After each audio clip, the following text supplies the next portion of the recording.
Back to Coors Field in Denver, where the Padres and Rockies open up a 3-game weekend series under beautiful conditions. Doesn't get much sunnier than it has for the last half an hour during another sun delay in Denver. It's time now for a weather report brought to you by your always sunny San Diego County Honda dealers. Groundskeeper in Denver is notorious for this.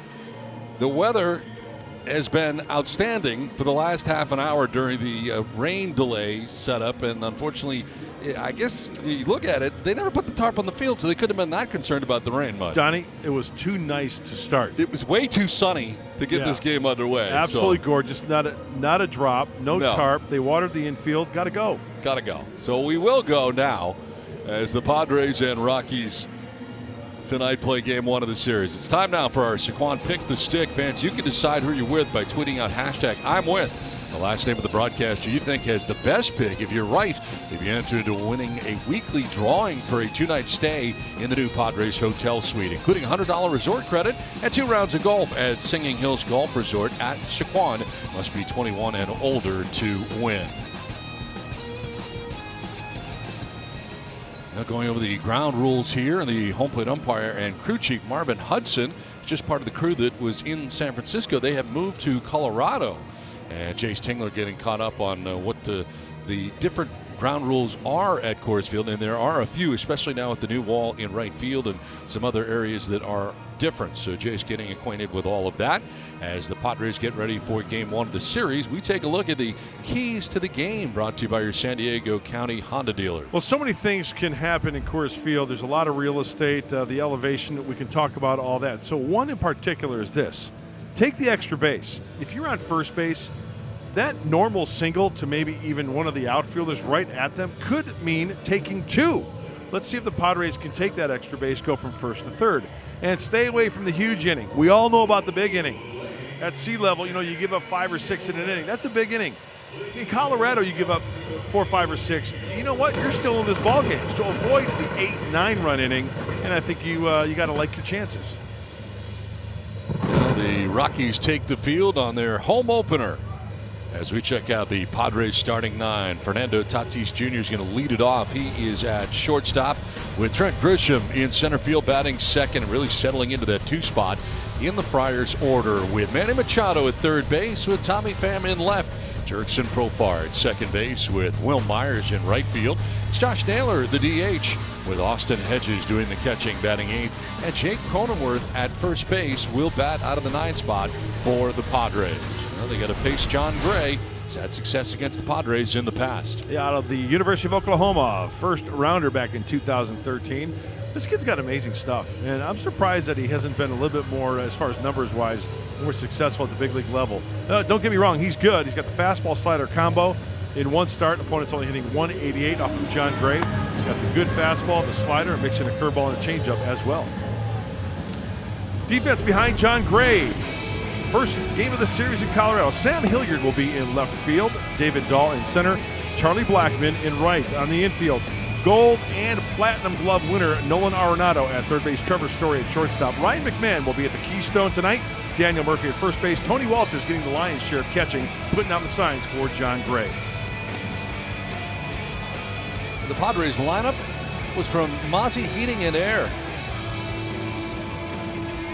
Great friends of mine. We head here to the top of the first inning, ready to go. I'm excited for baseball. Long night last night for the Padres. Did not get to the hotel in Denver this morning until 5:30 a.m. That's tough. That's a rough turnaround. Got to deal with the elevation. Late arrival. I should say, is it late or early? Probably early. Yeah. 5:30 a.m. But you know what, though? I mean, you've done it before, Donnie, for many, many years. There's that something inside of you to where you go to the big league ballpark, you put on the uniform, or you go up to the booth, and you're ready to go. And it's a big league ball game. You get fired up, and adrenaline takes over. Yeah, generally I was good the first night. Day 2 is a different story. Yeah, Mike Pomerantz and Mark Sweeney and Tony Gwynn Jr. were talking about that. It's the second day that usually affects you. Jace Tingler looking out over there. It looks like it is Bud Black, who is out of his dugout talking to the umpires. Not sure what he's got here. He's Holding his lineup card, it appears, and actually, no, it is not Bud Black.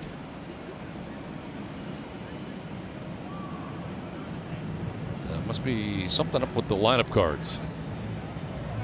Some sort of discrepancy, and home plate umpire and crew chief Marvin Hudson is apparently good to go. He said something to Jace Tingler in the Padres dugout. There's Bud Black. Standing in is Fernando Tatis Jr. to get it started.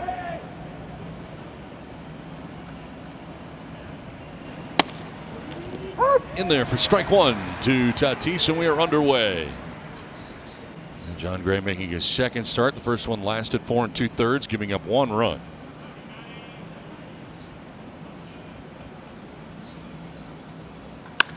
This one is in the air, down the right field line, headed towards the pole, and that ball will be foul. Poking it down that right field line, and behind is Tatis, 0-2. 43-game winner throughout his career for John Gray. 43-33, an ERA of 4.44. As I said, the kid's got electric stuff. He can hump it up there, the fastball in the upper 90s, and snap off that breaking ball. Swing and a miss. There's a breaking ball, and he strikes out Tatis to start the night. 1 down. That's the breaking ball I was just talking about. Looks like a curveball rotation there. You can almost see his index finger come off the ball to get around that middle finger, and front side opens up. Boy, it takes out all the power of that swing there. Perfectly located pitch. 1 down in the first for Trent Grisham. Grisham has really looked good at the plate lately. Of course, acquired from the Milwaukee Brewers, off to a fast start. Hitting a .296 in a Padres uniform, 2 homers and 5 runs batted in. 8 hits, half of them have been for extra base hits. And defensively, he's been very, very good as well. Oh, he's covering a lot of ground. And this will be a big, he's played here before, obviously, but with the real estate out there, as we take a look at defensively, the shift against Grisham, this will be a test for Trent. It's fun to watch, though, with the leather. Yeah, you get all that acreage out there in the outfield. Most in Major League Baseball. 2-0 pitch sails outside, 95, but missing is John Gray. Well, in his last start, his first start against Texas, fastballs he threw 46% of the time.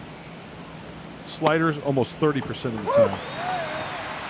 Curveballs about 6%. So he relies on location of the heater, and then he'll mix in that breaking ball. And about 20% of the time, he'll throw the changeup. This one is on the ground to the first baseman. Murphy backing up, needs Gray, and he's there for out number 2. Well, Manny Machado coming up. Last year, he got John Gray. Took him out of the yard. That's right, in the hot zone of Manny. I remember opening day here in San Diego, we showed it right at the belt buckle, inner part of the plate, very high average, leaving the yard there. You just got to square it up here, and it'll go to all fields. And he's starting the night with 2 homers, 4 runs batted in. He is 6 for his first 27 for a .222 average. Center fielder David Dahl over towards right center. Good size gap in left center. And there's strike 1 at 95 at the knees to Machado.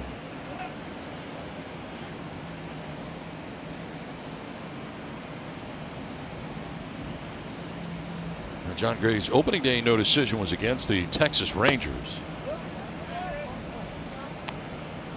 That's a 1 run and 4 2/3. Ended up throwing 79 pitches. Yeah, the Rockies did well opening up on the road. 2-1 in Texas. Oakland 2-0. Good start for the franchise this year. And this starts a 7-game homestand for them. They've got 3 against the Padres and then 4 against the Giants. And what has been a real change for them is how good their bullpen has been. This one is to short. Story on the backhand, and the throw dug out on the other side by Murphy. Padres down in order. Rockies are coming up from Denver.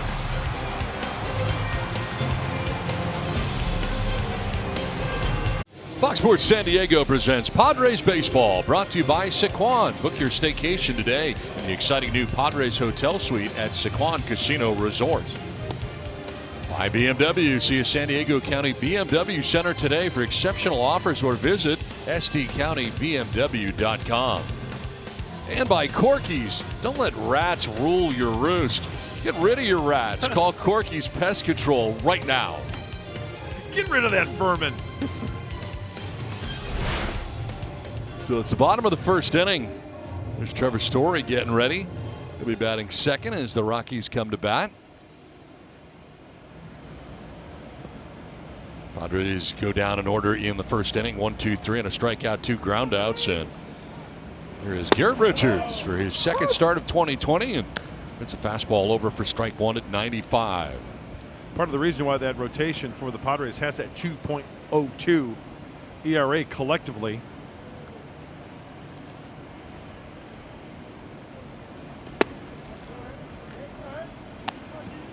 Jumps ahead 0-2.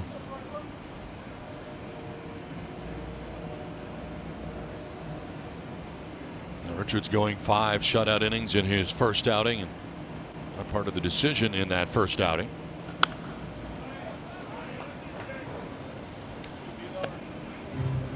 Well, it's going to be a test for Garrett Richards pitching at Coors Field. He's going to find out, and he probably found out in the bullpen, how the ball will break certain pitches, maybe get the release point out there a little bit more. 3 walks in 5 innings. He's got that deceptive delivery, which I think will help him. First base side with his push off, and then his free foot out front more towards the third base side, kind of hiding that baseball a little bit, sneaking up on the hitter, which should work to his advantage. Interesting. This is his 10th major league season, and he opposes the Rockies for the first time. Shift and Machado in right field, and this one is driven down the right field line. Over is Myers, but it is headed foul. Now, it's going to be one of 2 things, Donnie, and hopefully it's the first matter.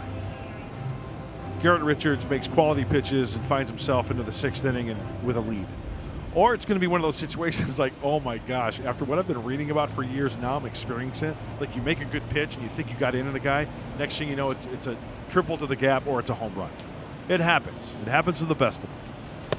That one just sails away. And the breaking ball not breaking as much.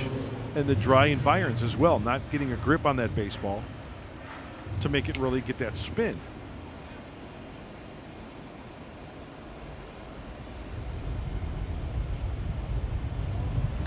2-2 is in the air to right center field, and over is Myers to make the running catch.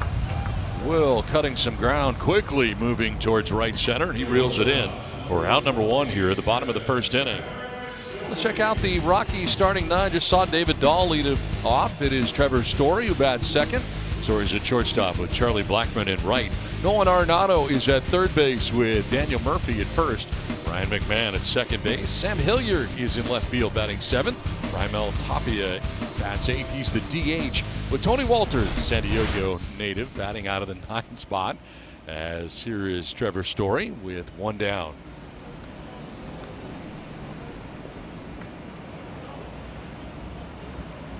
Five for 18 is Story so far in the young season. 96 and in there for strike 1. That ball had a little cut to it. Garrett's got the good feel for that pitch. Stay out of the heart of the plate. Always a potent lineup here in Denver, especially with these rocks.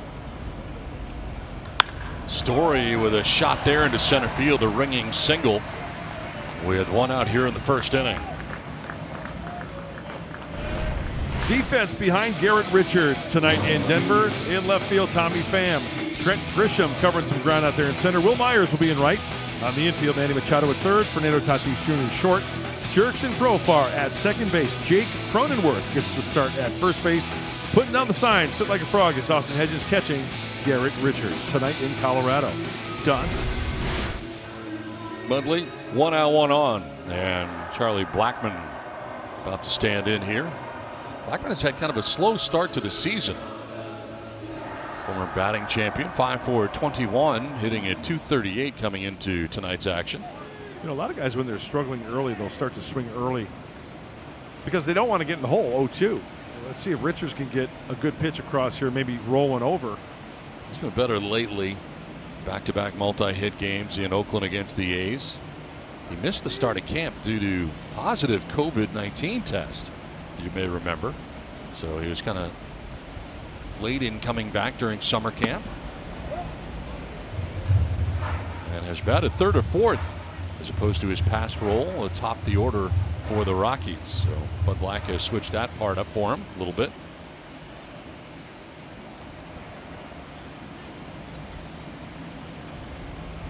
Waiting on a 1-0 from Garrett Richards. First a check on Trevor Story back to the bag at first.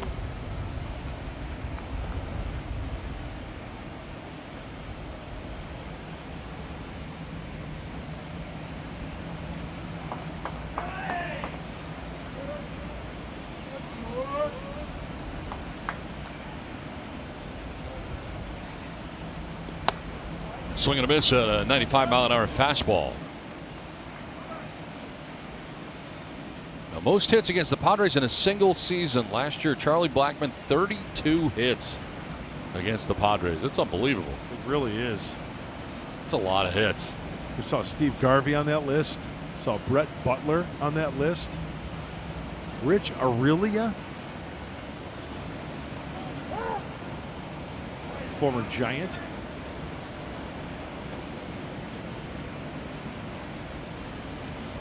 Talk about a pest. Brett Butler drove me nuts. Good bat control, really good command of the strike zone.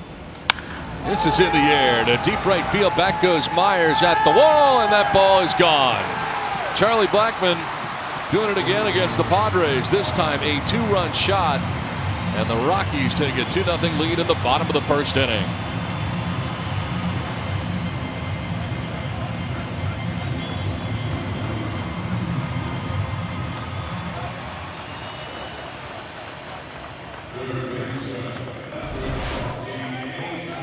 Not going to get away with too many mistakes from Charlie Blackmon. And as soon as this one was made contact with, that's the slider at 89.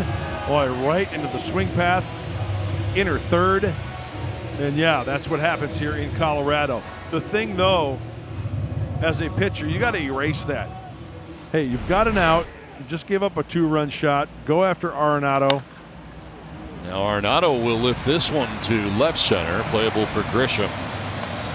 2 down here in the first inning. He tried to lift 2 down. I think that's another hurdle, Donnie, that a lot of pitchers have to deal with, is that just something we just witnessed. Just you have to erase it from the hard drive. Forget about it. Make a good pitch, get another out, pitch by pitch. So 2 down, Daniel Murphy coming up. 3 for 14 his start of the year, 214 the batting average. The Rockies can get an offensive boost now that they are home again at Coors Field. They hit just 3 home runs, 2 by Trevor Story and 1 by Sam Hilliard in their opening road trip. Ranked 26th in Major League Baseball in OPS heading into tonight's action.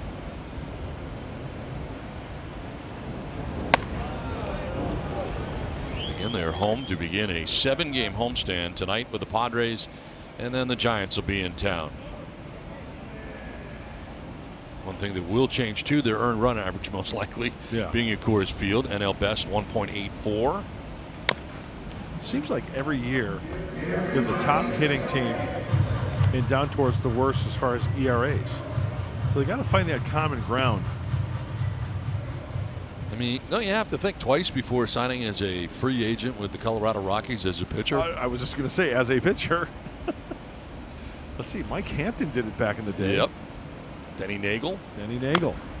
This one is fouled off.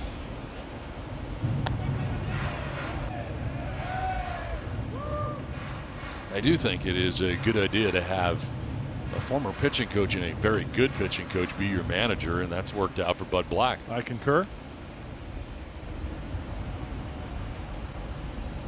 2-2 to Murphy. And he'll send one towards center field, and coming is Grisham to make the catch on the sinking liner. Charlie Blackmon with a 2-run home run. It's 2-0.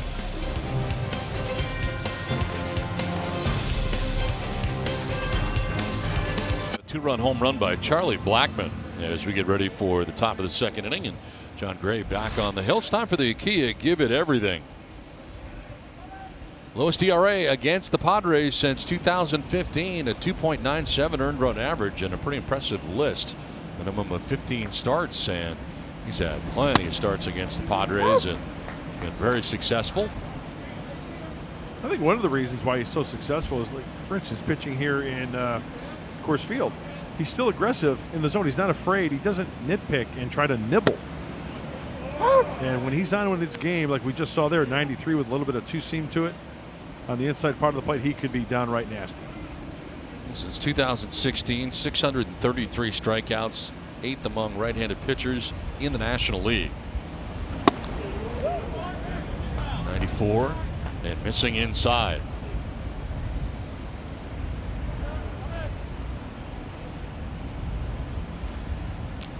Center fielder over towards right center field, and David Dahl, as that one will miss, bouncing in, and it's 2-2.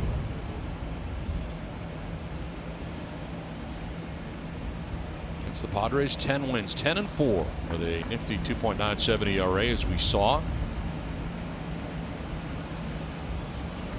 He's allowed 2 or fewer runs in 12 of 19 starts against San Diego. And here at Coors Field, 5-1 with a 3.21 ERA. Of course, he had the 16 strikeout game, you may remember, back in 2016. Slowly hit towards third. Arenado on the run and gets it there just in time. Well, Tommy Pham thought he beat it out. But you're looking at probably the best in the game at third base right there. No doubt about that. And I mentioned a little bit ago, before this ball game, he was awarded his Gold Glove and his Platinum Glove. Gold Glove for the best third baseman. Platinum Glove for best all-around glove of all 9 positions. And there you see firsthand. And you know what? Credit the backside. Murphy, Daniel Murphy, with the pick right there to pick up Arenado. Nice play all the way around. Amazing part of that play is he never used his glove. That's true. Is there a bare hand award? I don't think so. He's good at that too. So 1 out here in the second, and here's Jerickson Profar.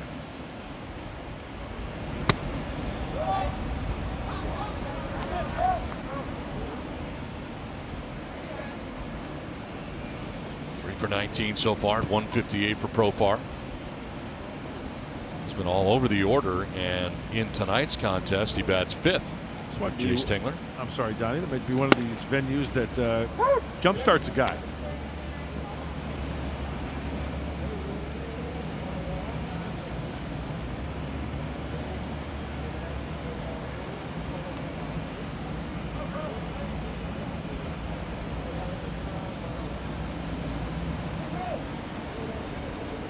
One in a row retired by John Gray to begin his outing tonight. A 1-1. And that'll dip downstairs. So for Gray, usually a slow starter for the most part. He owns a 4-7 record with an ERA in the mid-5s in March and April, compared to 7-5 with a 3.45 ERA in July. So this start for him may be a little better suited. Does not do well in the cold weather of Denver in the early parts of the season. Warmer weather guy. Good call. Will Myers waiting on deck with 1 out here in the second inning. Just kind of flares at this little pop up, and Arenado by the bag at third for out number 2.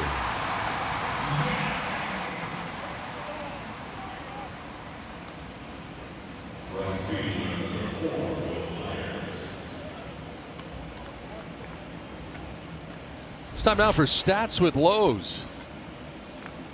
2 down here in the second inning. Will Myers coming up. Highest career OPS versus the Rockies. Second only to Giancarlo Stanton. They'll be active leaders. Minimum of 200 plate appearances. He's tough on the Rockies, and especially at Coors Field. Yeah, how about Will Myers? Back-to-back, San Francisco, Denver, on the road trip. Loves hitting at Oracle Park. Loves hitting at Coors Field. Waves at that. Fooled on the pitch from John Gray.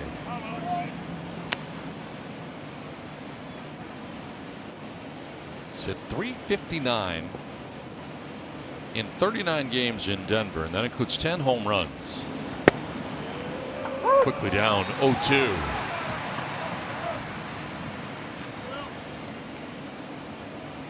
It's a big move in the game last night for Jace Tingler, lifting Will Myers for Greg Garcia. Delivered the 2-run single off Tyler Rogers. Myers swings at the 0-2 pitch and skies one to left center field pretty deep. But back there is Hilliard to make the catch shy of the track that ends the inning. Inning and half done, 2-0 Rockies.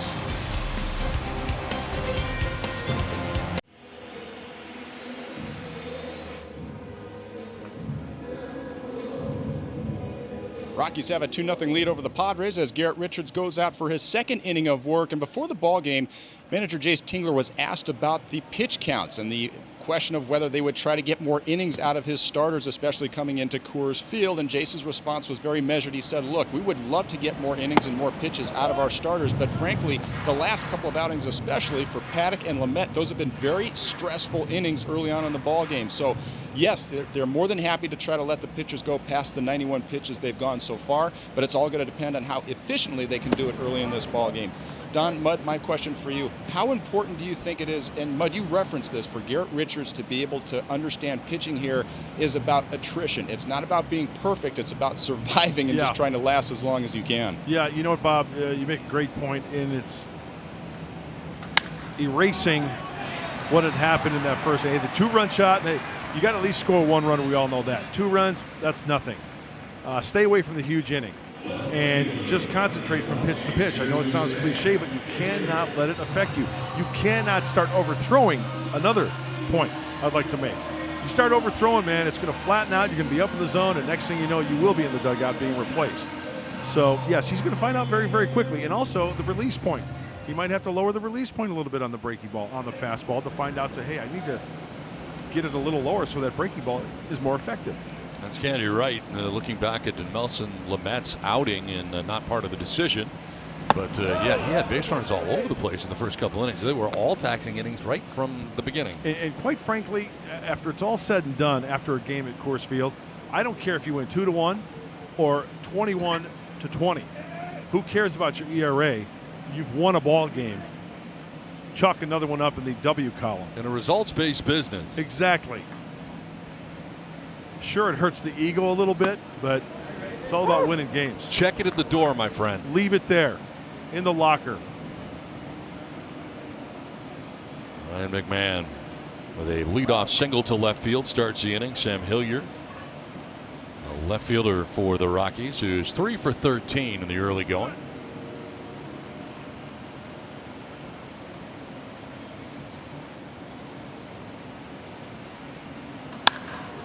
In the air to right field. Myers moving back. He'll have room in front of the warning track as he makes the catch for out number 1. I feel like anything in the air has got a chance here. Myers back short of the dirt of the track. Calls in out number 1.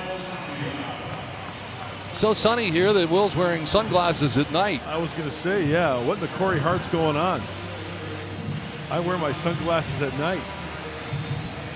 Still had a 35-minute rain delay, though, or sun delay, I should say. 1 out, 1 on, and it brings up Raimel Tapia. Ladies and gentlemen, tonight's game has been delayed because it's too nice. It's just too sunny. We can't possibly play baseball. There's no way. We got to soak it in. Why play a baseball game? Raimel Tapia, the DH. That's out of the 8th spot, 2 for 11 to begin his year. Happened last year, too. Yes, as it you did. will recall. Not sure which weather service the groundskeeper at Coors Field uses, but it's fair to say it's worse than yours. This one is foul. Foul. It is outside for a ball. If it's worse than mine, it's pretty bad. It's bad. It's bad. So, but tonight the Padres were delayed for 35 minutes. Here's the deal, and this might come as a shock to some people. I'm not a rocket scientist. You're not? No. or a meteorologist. But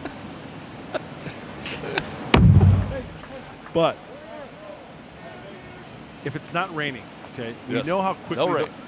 quickly the weather changes in Denver. Start the game on time. It was nice outside. It was beautiful. Very nice. There could be a storm approaching, but then all of a sudden, the wind changes and the fronts change, right? And if the rain comes, good. You put the tarp on. Right. Then you delay the game. And it changes so quickly that if it did start to rain, it might rain for 8 minutes. If it doesn't rain, guess what? You've started the game, and you're watching a big league ball game. But they don't share the same philosophy. We'll just wait, see what happens. We also had a sprinkler delay last year. The water main broke down the right field line, yes. That was a doozy. Raimel Tapia batting here with a count of 1-2. 1 on, 1 out.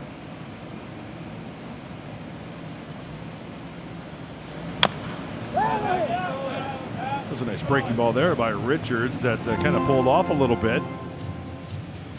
The cutouts behind home plate, are they current Rockies or former Rockies? I see Ubaldo Jimenez and Mike Hampton. Those are former Rockies. Mike Hampton? Yeah, I said that. Oh, you did? Yeah, just before you said it. Yeah. Hey, look, a bird. I mean, like right before. Pitch 30 coming up here for Garrett Richards. And the curveball just missed away. Name that Rocky. Dinger. Tired act. Hey, Spilly. Ryan Spilborghs. Todd Helton, Hall of Famer. Or Larry Walker to the right, the Hall of Famer. There's Larry Walker again. Yes, in his Hall of Fame hat. There's Larry Walker again. Several Larry Walker. Dante Bichette. Vinny Castilla. Over to first base, and back is McMahon. That's interesting. I of all the ballparks we've seen, I don't know that I've seen former players behind the plate like that. Former Rocks.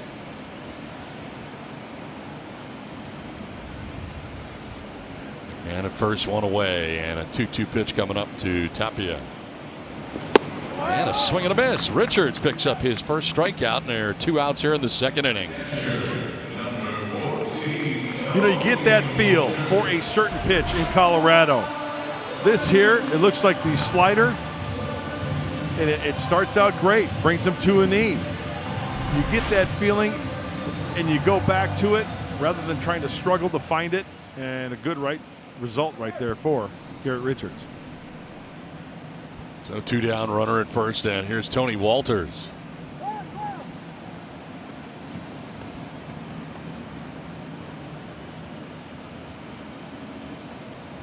Walters off to a 3 for 14 start on the year, batting out of the number 9 spot.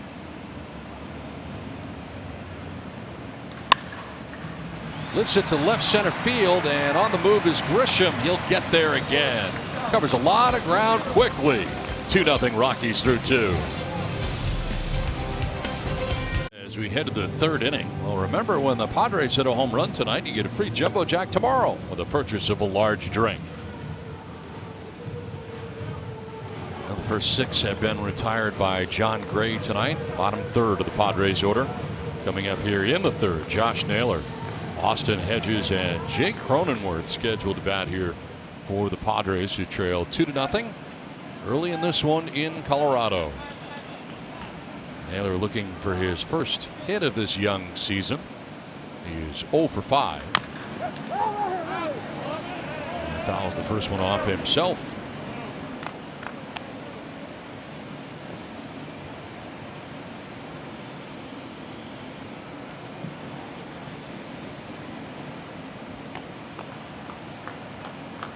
.82 degrees tonight in Denver.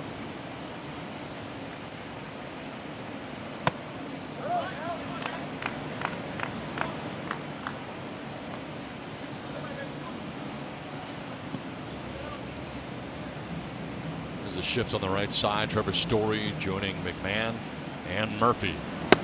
I was trying to pound him inside. Does not want to let Josh get extended. Hitters count here at 2-1. He'll throw off speed right here.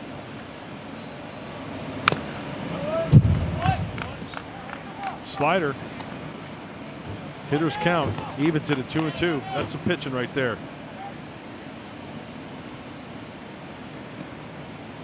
Taylor now, Hedges next, then Jake Cronenworth. About here in the Padres' third inning.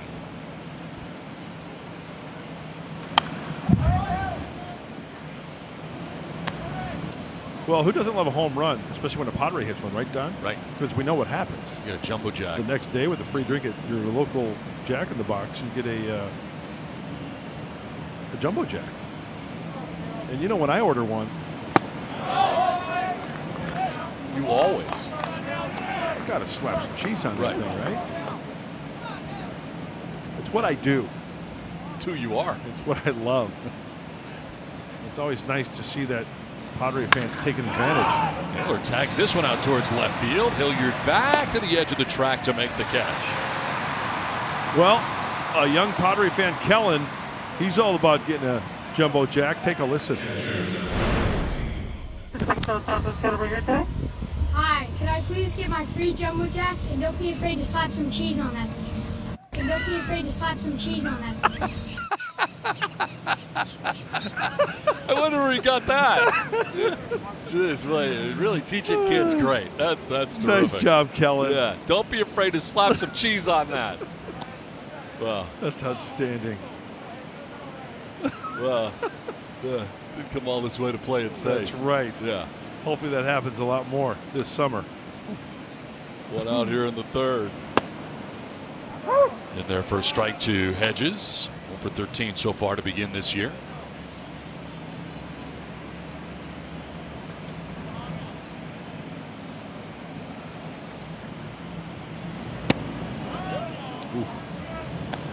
Free and easy delivery also from Gray. It's touching 95, 96 with that fastball.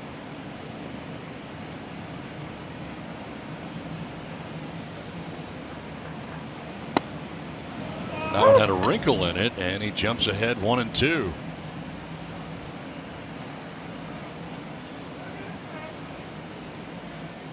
Gray has retired the first 7 Padres he has faced in a row tonight. Hedges grounds one to short. The shift on, and McMahon throws out Hedges.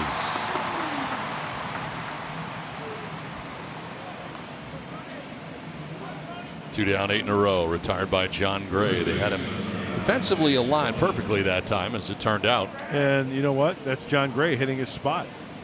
You know, you can put all the shifts on you want, but if the pitcher doesn't consistently hit the spots, if the ball's put in play, it's not going to happen.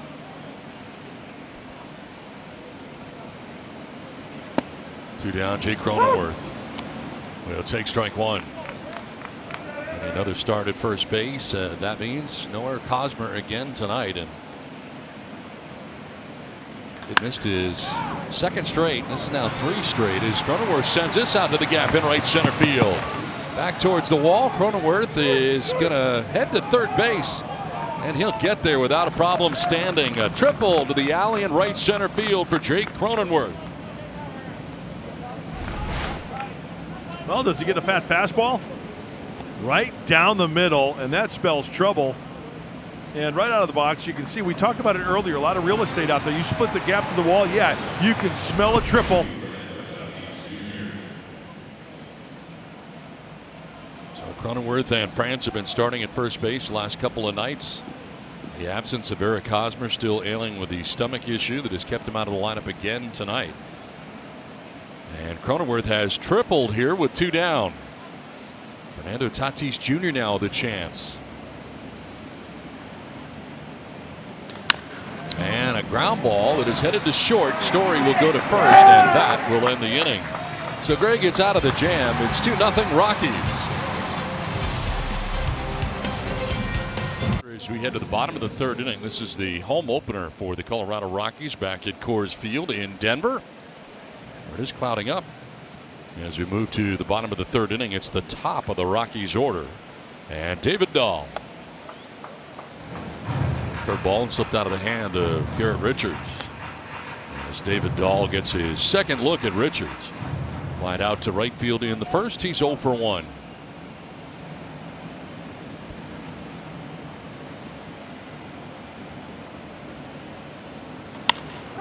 Sharply hit down to first base. Cronenworth's got it. He'll tag the bag for out number 1.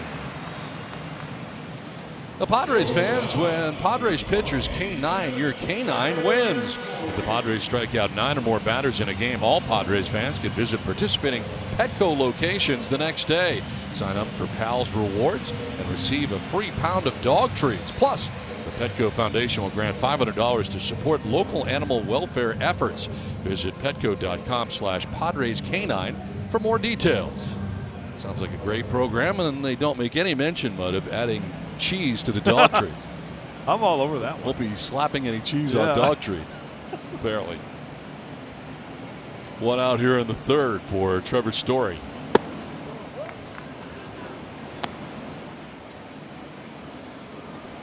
Story singled in the first inning, came around to score the first Rockies run.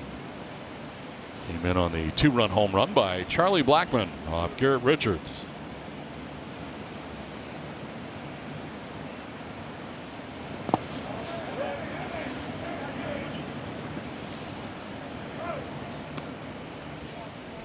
You know what else I've discovered over the years, pitching in Denver and then going there, it's tough to work up a lather and sweat because it's so dry.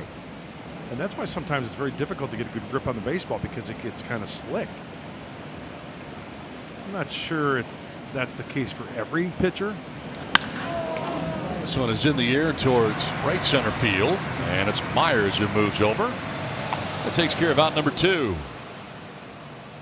Let's take a look at StatCast, powered by Google Cloud. Well, first time up, Charlie Blackmon did this, connected on his first home run of the year. And wouldn't you know it, it's against the Padres. Had 32 hits against San Diego last year. And his first of this year is a home run, and it puts the Rockies on top 2-0. Perfect location for Charlie Blackmon, right into the swing path. Some 446 feet away. Now a line drive quickly by Profar into right field and through the shift. And Machado out there in right field. And he just drives it right through. A 2-out single. The ball was scalded. I mean, that's placed perfectly, just out of the reach of Profar, and then Manny playing in the rover in right field. Even with a lot more range out there, he can't get to it. Man. Right through the 2-1-1 defense. Yep. Right. So with 2 down, Blackmon at first, and here is Arenado. Batting cleanup for the Rockies. Relatively slow start for Nolan. 4 for 19 to begin the year.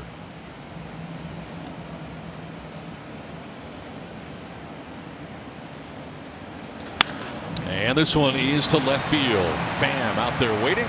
And Tommy will take care of business and take care of out number 3. 2-0 Rockies.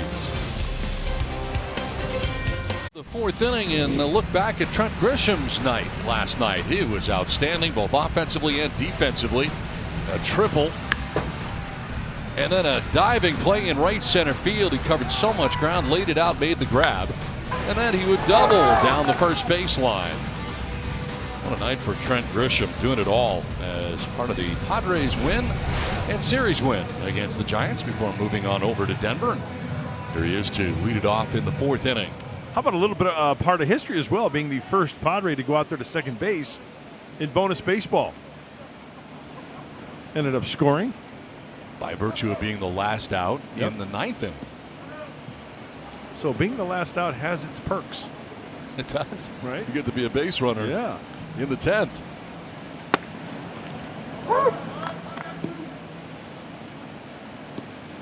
I enjoyed it, and I realized I really probably liked it mostly because the Padres won. Right. And exploded and got rid of what was going to be another frustrating night. Is out to shallow left, incoming is Hilliard, and he handles out number 1. But, you know, I really didn't know how I'd feel about it, but I thought it was fine. I think it's fine, too, and I know that the Padres are going to end up losing games in that situation. Both teams have a chance to do it, but I don't mind it at all. I really don't. I don't mind the DH. Comparable to me a little bit like, you know, for NHL fans when they added the shootout. I mean, people are like, oh, wait, well, you can't. How exciting is that? Shootout? Are you kidding me? It's great. And I think you look at it, I mean, how badly messed up would your bullpen be today if you had played, say, a 14 or 15 inning game last night? This one's the right center, and diving out there is David Dahl to rob Manny Machado. Nice catch by David Dahl. 2 down. Tony Walters loves it. That's big league out there. The ball slicing off the bat of Manny Machado.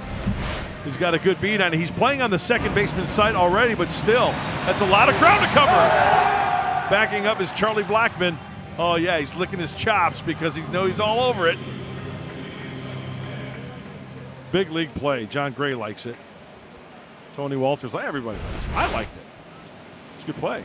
2 down here in the 4th inning. I don't think Manny cared for it. No, good point. Tommy Pham grounded out to third base first time up.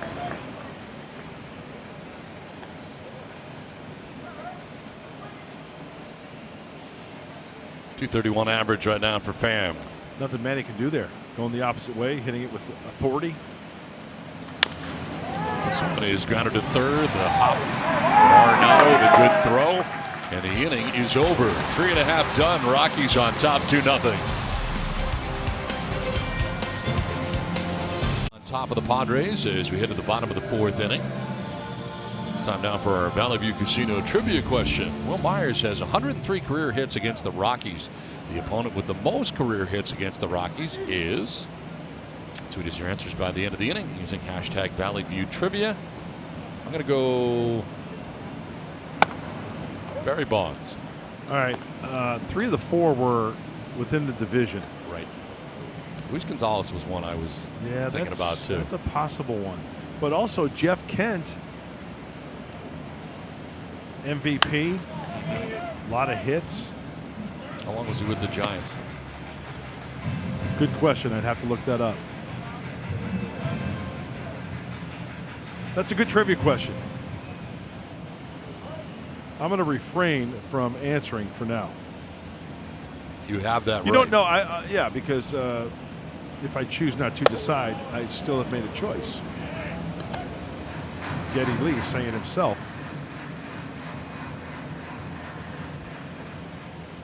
Daniel Murphy leading it off here against Garrett Richards, who works into the 4th inning.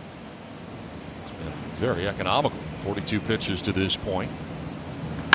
And a ground ball to first base. Cronenworth's got it himself. He'll take it to the bag for out number 1 in the bottom of the 4th inning. Jeff Kent was with the Giants for 6 seasons, Donnie. Longer than I thought. Yeah, 97 through 02. Wow. Won an MVP. One down in the 4th inning. Ryan McMahon coming up. Rockies still seem strange to me without DJ LeMahieu playing at second base, who is now, of course, a Yankee. And has been part of a group that has filled in at second base in the absence of DJ LeMahieu and his departure. Won a batting title. Yes. Tough out.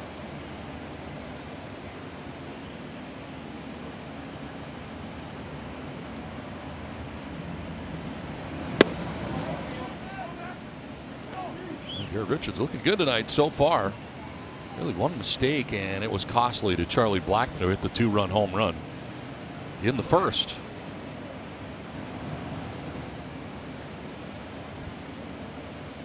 Shift the 2-1-1 defense on the right side.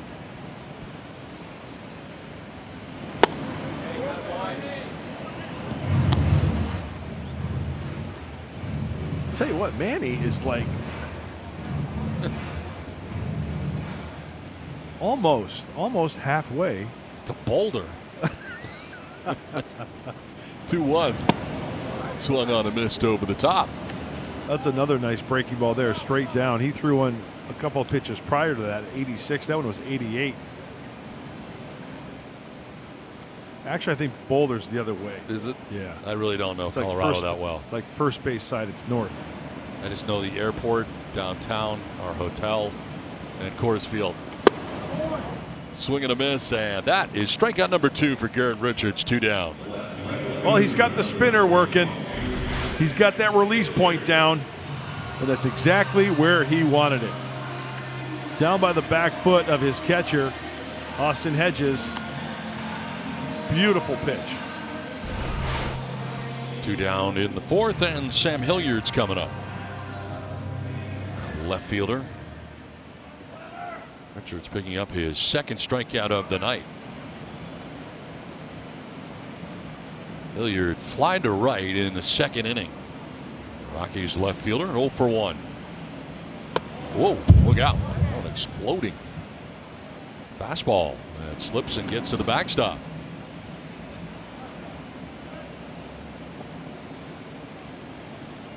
Maybe a little bit of that slickness you're talking about on the ball right there. Sure.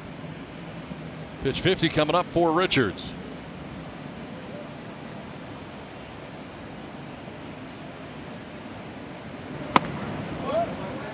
Kind of surrounded the plate, but not a strike.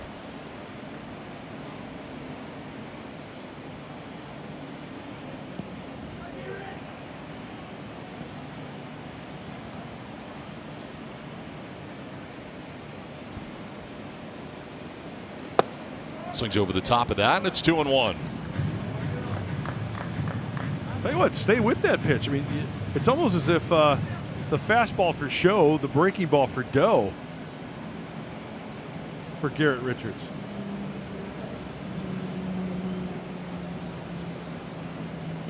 There you go, 2-2. Yeah. Now Richards gave up just 1 hit, 3 walks, and a 5 shutout inning performance in his 2020 debut last Sunday against Arizona. As mentioned earlier, his first career start against Colorado Rockies. And he strikes out. Hilliard to end the inning. Back-to-back Ks for Richards. 2-0 Rockies after 4. Fox Sports San Diego presents Padres Baseball, brought to you by Petco, official pet coach of the Padres. And by Hyundai. Bring on the epic summer savings now at the Hyundai Epic Summer Sales Event.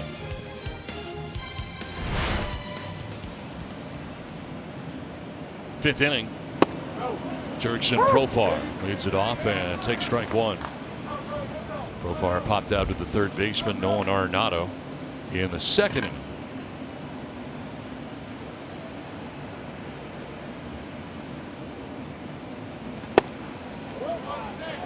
Fastball backs him up and evens a count of 1-1. Donnie, refresh my memory. Who did you pick tonight in the stick? Trent Grisham. Okay.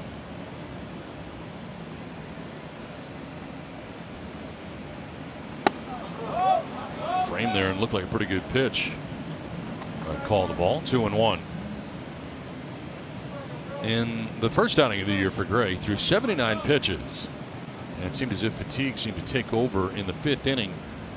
Walked the number 9 hitter, Jeff Mathis. This is softly lined and caught by McMahon at second for the first out of the inning. Outside of the Callaway long ball. And last year, Will Myers off John Gray. So 468 feet away. Exit velo at 108.5 and the launch angle at 31. That's up along the walkway above the bleachers at Coors Field. And if you've never been to Coors Field, take my word for it. That's a bolt. That is a poke out there. That's near the concession stands.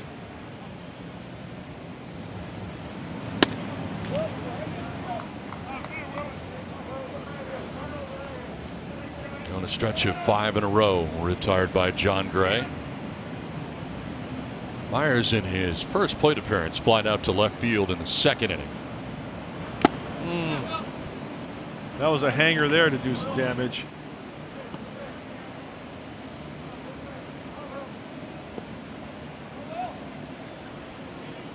In that 5th inning, though, he had thrown 79 pitches. John Gray is much more economical here against the Padres tonight. He's finding the corners, throws some quality strikes early. And this is a count 2-1. Remember, he threw a breaking ball as we take a look. 80 career games for Will Myers and the numbers he has put up. No.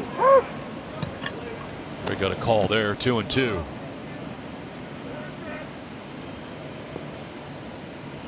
One strikeout. It's not been a huge strikeout night for him. Remember, he struck out 16 Padres.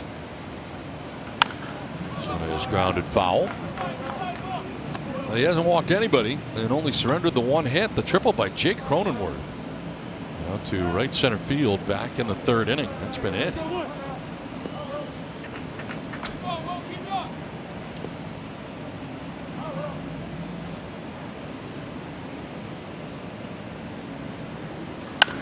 This one is grounded up the middle, but McMahon is there behind the bag at second, and he throws out Myers.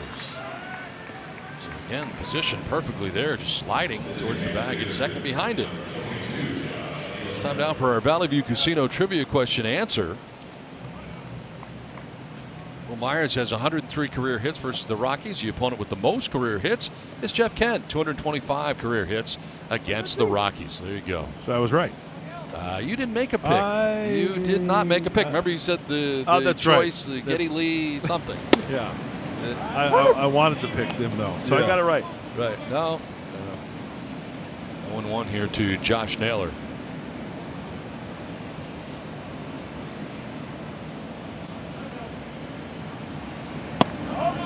Naylor flying out to left field in the third inning. See the concentration. That was a nice shot of Josh concentrating on the release point of John Gray. Just to the right of his cap, left of his cap if you're hitting. This one will get through. That's rare as it gets into left field. Not sure what happened there to Arenado, but it appeared to get through him. And Naylor is aboard with 2 down. Well, let's check it out. Oh, that looks like Nolan Arenado has made tons of great plays, and that one I really That's not one of them. No, I kind of shake my head. Zoinks, missed it. Make it hurt, because usually in his general direction he's going to scoop it up and make the play. 99 out of 100 on that one, I would say. But Naylor is at first with 2 down, and Hedges stands in. Austin grounded out to second base and takes strike 1. They have ruled that a hit. I feel like it could have gone either way. I think so too. You take into consideration who is playing third base, correct? I didn't think it would have taken an extraordinary Effort. play to make that play. Yeah.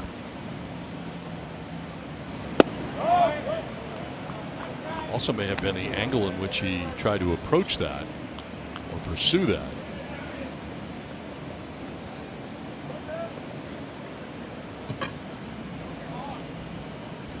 Short lead for Naylor, who extends it now a little bit over there, held on by Daniel Murphy.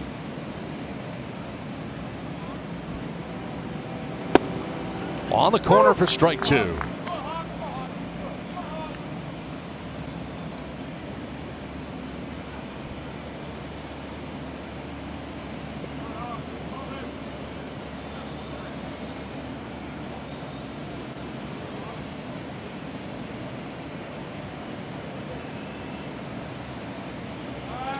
Bouncing in and blocked by Walters that time. Nice job. No advance. Did you see the technique of Tony Walters on that? Perfect. It was picture perfect.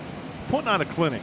He recognized that breaking ball going to be in the dirt, and he immediately, down to his knees, buried the chin into the chest protector and just took it right off the chest protector.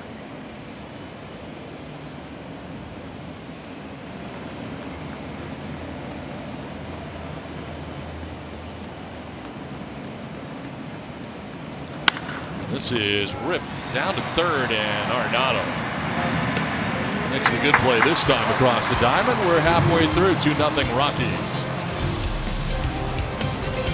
Top tier plays presented by Arco. The Garrett Richards slider. He made a mistake with one in the first inning to Charlie Blackmon, and it cost him and put the Rockies up 2-0. But the veteran did not give up on the pitch. He found a way to get the feel for it here in the Coors conditions. He was able to go right back to it. 3 strikeouts on that slider tonight. He's thrown it 19 times, 14 for strikes.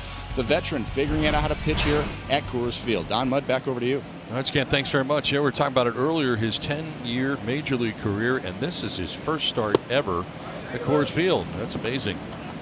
You can throw 100 pitches in a ball game, and it's just that one pitch that's the difference. Hopefully some offense can come around and help as we take a look at the usage tonight, as Scan was just talking about. He's got a good feel for that slider. Spikes the fastball that time. A ball and a strike to Raimel Tapia. Tapia, Walters, and Dahl. 8-9-1. We anticipate a trio here for the Rockies in the 5th.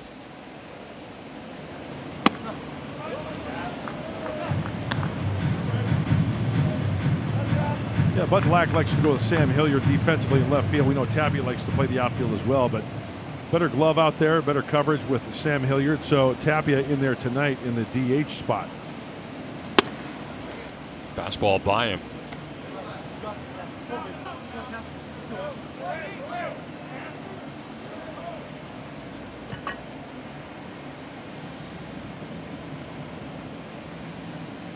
Got to throw him a slider here, don't you? It's been the pitch du jour. There you go. And this one is fouled off. On the run is Machado, but no chance.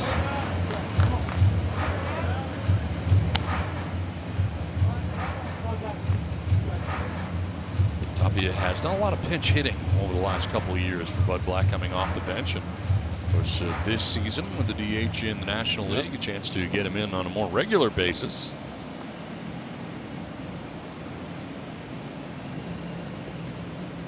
Big gap out there in right center field for him as Trent Grisham moves over towards left center.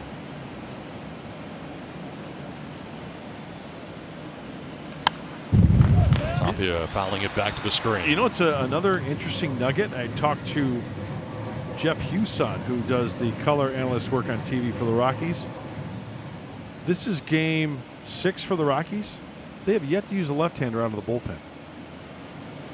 How about that? 6 games in, no lefties yet. Swing and a miss. Tapia over the top of that. 4 strikeouts now for Richards and 3 in a row. 1 down here in the bottom of the 5th inning.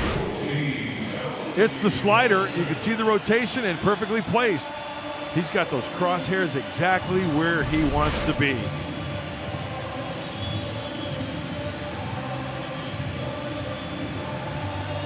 One down for Tony Walters. Flied out to center in the 2nd inning. Donnie, you notice anything different about Tony Walters as you look at him? No mustache. No mustache. What else? Well, actually, he does have a mustache.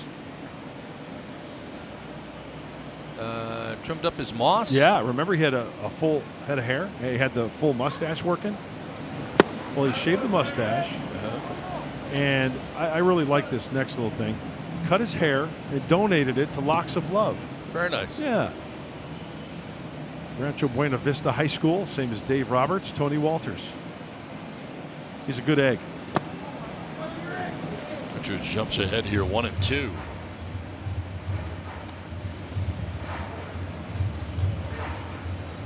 .27 years old.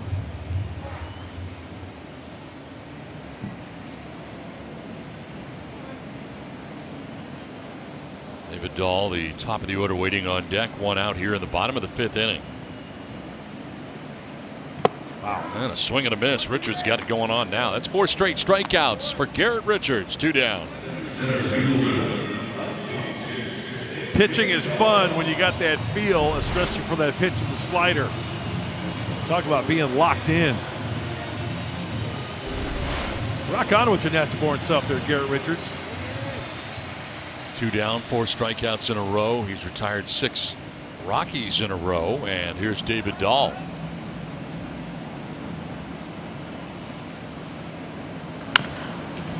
Outside of first and foul. I got a lookalike for David Dahl. Is it someone that people know? Yeah. Captain Obvious. It's not so obvious. He's got a beard. I got Captain Obvious. That's about it. Fouled off. And if he had a captain's hat on, I'd say of course okay, he's not going to wear a captain's hat. He plays for the Rockies. He's got a beard. That's about it. I think your lookalike game needs work. Thanks for playing. You should practice at home or something. Practice? Yeah. I'm talking about practice. I'm talking about practice. Because you bring it in game, you should resemble the people a little better. This is a bloop, and it's going to drop in for a 2-out base hit for Dahl. And now a quick word from Jack in the Box. Try my $5.99 Southwest Cheddar Cheeseburger Combo and make it a double for $1 more. Order now with no contact delivery. 2 down, Dahl at first, and Trevor Story coming up. Story has singled and fly to right. He's 1 for 2. You know, it's hits like that. It sounded like he actually broke his bat on that one. David Dahl, and You just turn over to the next guy who can put a charge into one. That's why this is a very important at bat for Garrett Richards. Story's a guy who can put a charge into it. Absolutely. 2 quick outs, bottom of the lineup, turning it over with a runner aboard. I'm guessing first pitch breaking ball right here. That slider.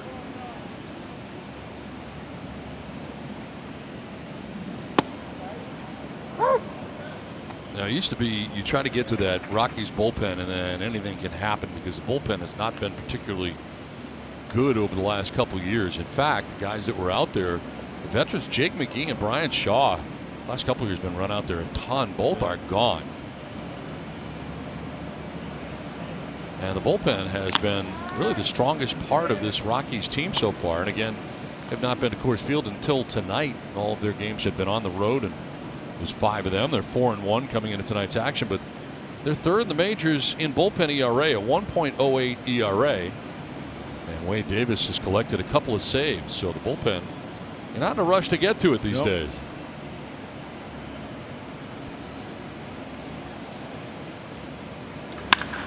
That is sharply hit through the left side into left field, a base hit for Story. Dahl will take second, and the Rockies have something going here with 2 down in the 5th inning.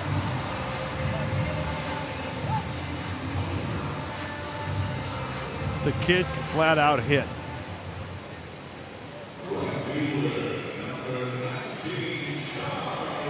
Hey, this is a good visit by Austin Hedges. 2 quick outs via the strikeout, knock, and a visit to go over what Charlie Blackmon did last time. Remember, we talked about 2 hits, the home run, the single. See if they mix it up this at bat.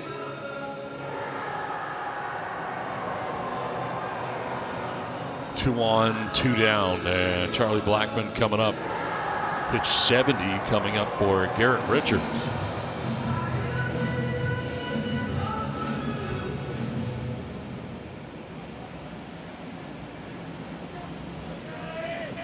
Blackmon with a 2-run home run in the first, a single to right in the third.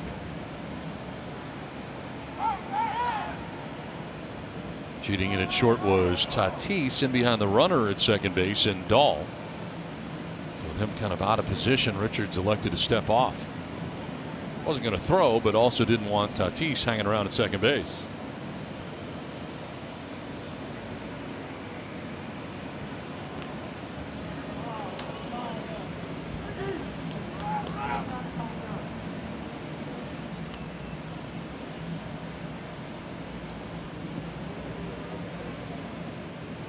Two on, 2 down in the Rockies' 5th inning.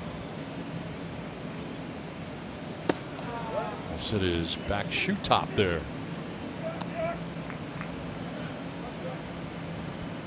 Richard struck out Tapia to begin the inning.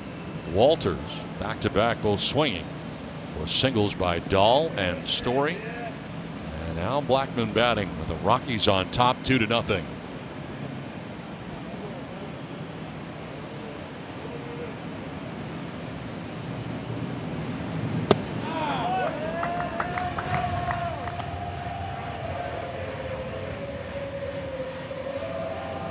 Most home runs versus the Padres, active players. Blackmon leading in that category.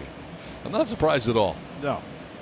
I mean, I really feel like that would be. I mean, he would be my pick if I was asked who had the most home runs. Yeah, and it doesn't stop with Blackmon because the guy on deck, Arenado. I mean, it's a tough situation right here. This one is ripped foul down the right field line, out ahead.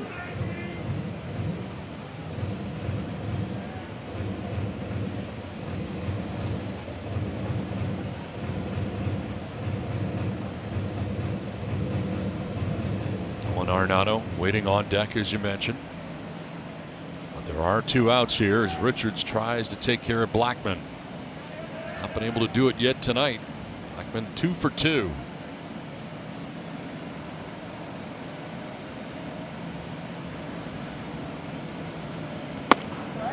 There's strike 2, fastball right down Broadway. Charlie must have been looking for something else because that was a very hittable pitch. Now, this is interesting because as a hitter, you're thinking, okay, he might go to that go-to pitch, the slider. Does he try to throw another piece of cheese by him?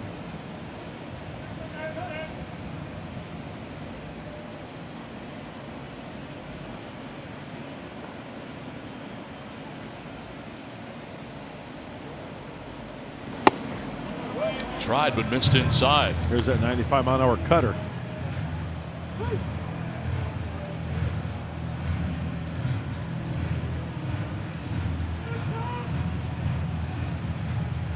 Dahl at second base, Story at first. 2 down in the Rockies' 5th inning.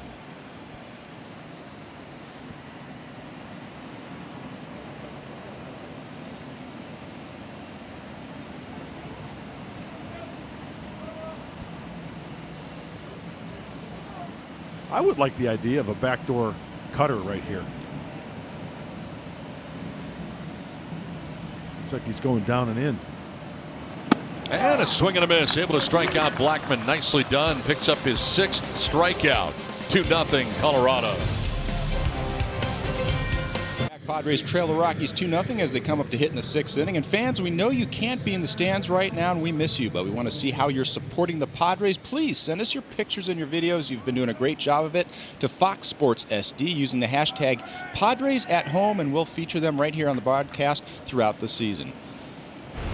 Don and Mud, back up to you guys. All right, Scan, thanks very much. Yeah, it's been great seeing everybody sending in their photos in their Padres gear.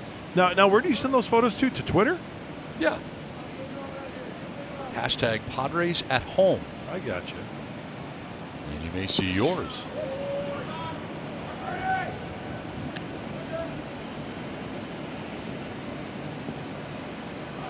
Jay Cronenworth leading it off here against John Gray in the 6th inning. He tripled in the 3rd as one of 2 Padres hits. That's been it. Jay Cronenworth in the major leagues for the first time.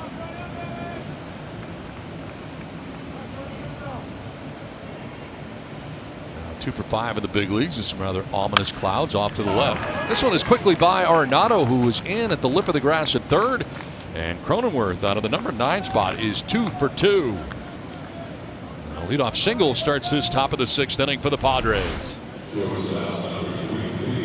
It's the 4-seamer right at the belt buckle, and a very, very nice job by Jake going with that pitch. You know, he pulled the triple to the right center field gap, hits this one sharply, and flips that lineup over for Tatis Jr. Get something started. Well, Tatis has had no luck with John Gray so far tonight. And there's strike 1. Struck out swinging in the 1st inning, grounded out to shortstop in the 3rd.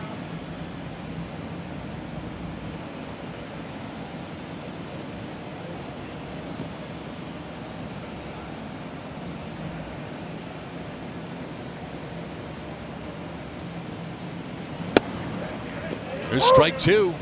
Tatis taking again. Now he's going to expand the zone here. See if Fernando will chase. Now, with that being said, Jake Cronenworth at first base got to be aware of that ball in the dirt if he chooses to bounce one so we can get into scoring position.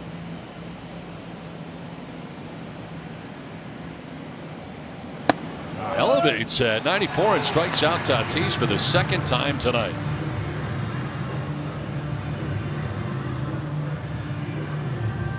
Well, T-Mobile is your ticket to the game. Now through August 3rd, customers can score free MLB TV at T-Mobile.com/MLB.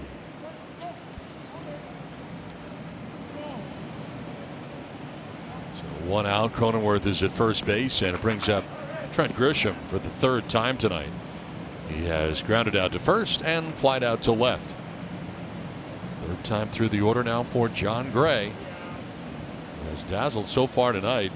He's pitched 71 for the right-hander. Dazzle, I like that word. Not sure what it even means. When But you it seemed to dazzle fit. them, you I think I put it correctly in a sentence. yeah, which is no doubt you did. the goal that I aim for on a nightly basis.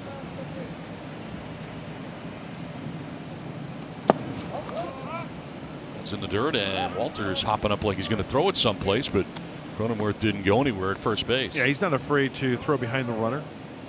As an infielder, you got to be aware of that. Murphy at the bag there, just in case. The English grammar department at Northeastern University cringes every time I speak.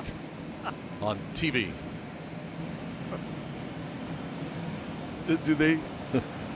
They keep tabs on me. I was going to say, Yeah. do they show our games when you speak and tell you not what to do? Right. And then yes. they roll the tape. Oh, I've received several correspondence from my former university. You know what? I will say this briefly. In the early days when I was doing this, first few years, I had a gentleman out there who sent me emails, which I really appreciate. He might be watching tonight. Thank you. Sent me an email regarding the English language and grammar, and then signed it the Grammar Police, which I loved. I want to get better. Was it about fewer and less? Fewer and less, and also adding ly. Oh, he's responsible for this whole thing. And it's also, a guy doesn't get down the line quick. You add ly, quickly. Yeah. Doesn't hit it deep, he hits it deeply. Deeply, yeah. So I've learned a lot. Thank you very much. Grisham turns on this and rips it foul. That's cleaning it out, isn't it, Donnie? Yes, it is. In off the plate. It's that borderline pitch that might be a strike and you have to offer at it. Go after it aggressively.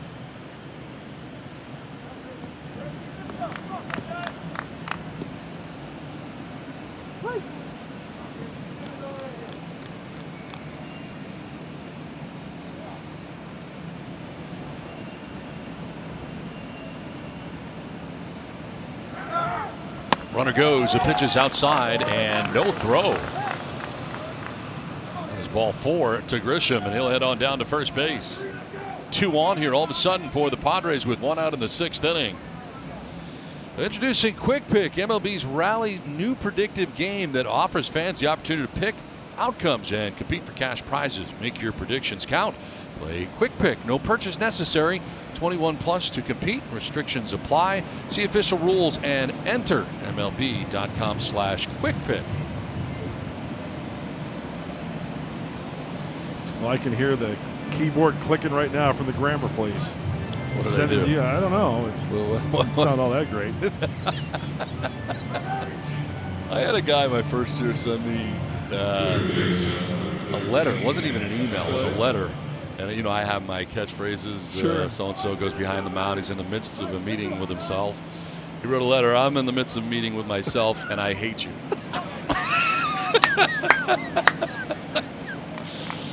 Okay. That's funny. It hurt my feelings. It's a tough start. Runners at first and second with 1 out here for the Padres. And Manny Machado 0 for 2.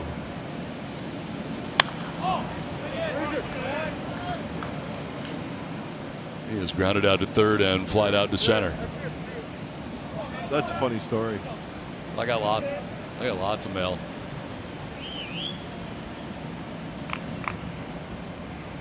Some of it was nice. Yeah. You know. Not everybody hated. How dare they? Wow. Fastball, and that was a downward plane. 0-2. And he's taking a stroll. Yeah. That was a knee-high fastball, about 94, 95. Hurt himself on that. Tweak something, maybe. You know, when you stride, maybe catch something, and let's watch Manny.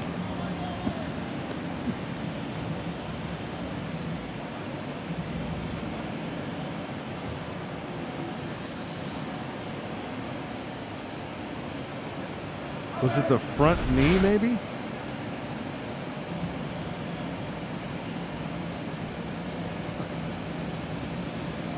Oh, 2.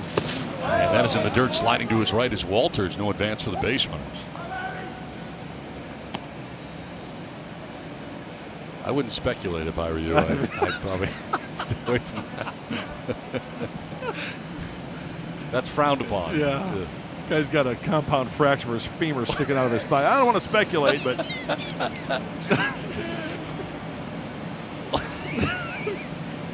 1-2 pitch coming up. 2-2. I think the first changeup we've seen tonight from John Gray.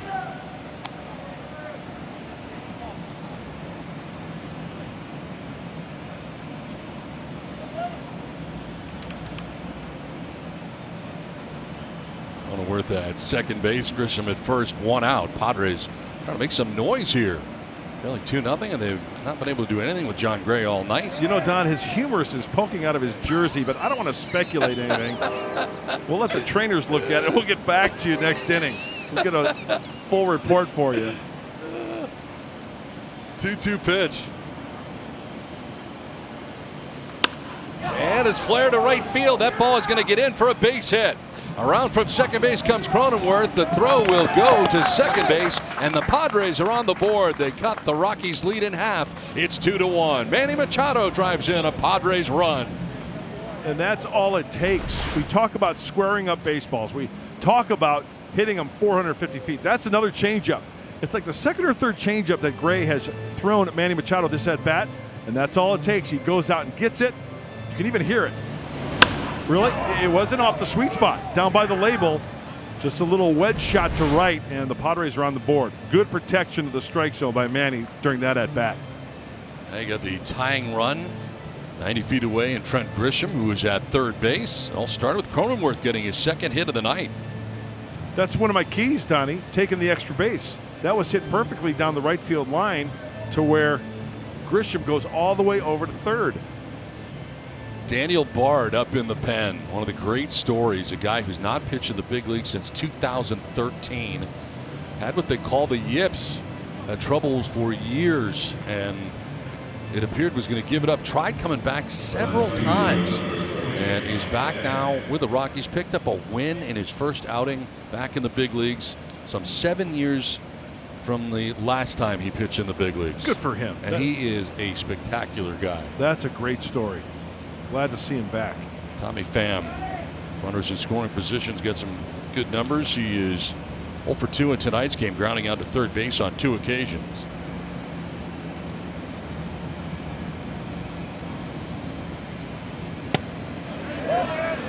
Did he go? Yes, he did. First base umpire Brian Knight. Most definitely went on that one. Gray has been ahead of most. First pitch strikes to 18 of 22 in his outing. I'll take that. Looks like a changeup right here. Tony Walters with the wiggle. He's gone to that changeup more this inning. Don, you mentioned it. Third time around now for these Padre hitters, and not a lot of action, obviously, except for this inning, but he has elected to go to the changeup rather than that slider or curveball. Just trying to mix it up a third time through. So that's rather what I'm than staying guessing. with what's worked to this point. Seems like a bad decision. Yeah, but not mine to make. 1-1 to Tommy Pham. Will have to wait. They throw first, and Machado diving back safely.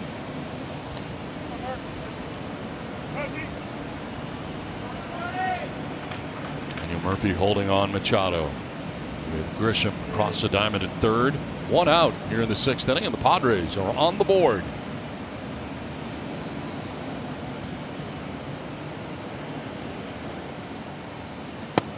A little bit low. Didn't miss by a lot. there's the slider. Or curveball, if you want to call it that.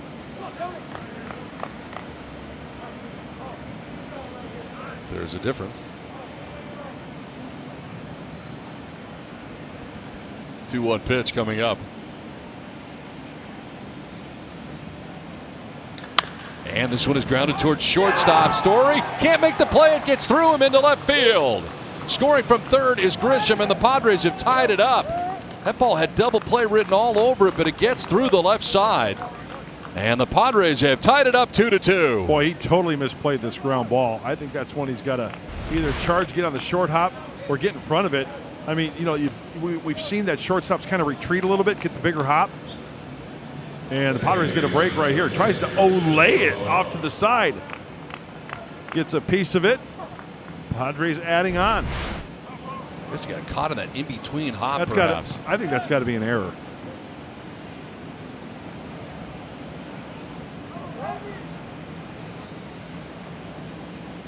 Machado gets to third base on the play. Go-ahead run now 90 feet away. Padres have tied it. And here is Profar.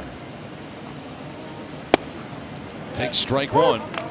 So for 2, he's popped out to third, lined out to second. It is indeed an error, but they do credit an RBI on the play.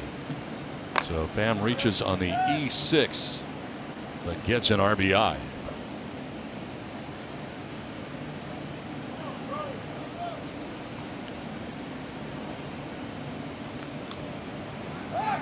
Over to first base and back to the bag safely is Tommy Pham, held over there by Daniel Murphy.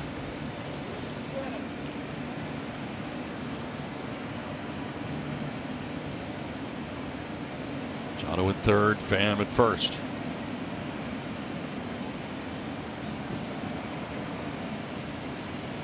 They have gone, and the ball gets away. Coming from third base is Machado. The throw not in time, and the Padres take a 3-2 lead. Well, the ball got away, and Machado gets in from third base to give the Padres their first lead of the night.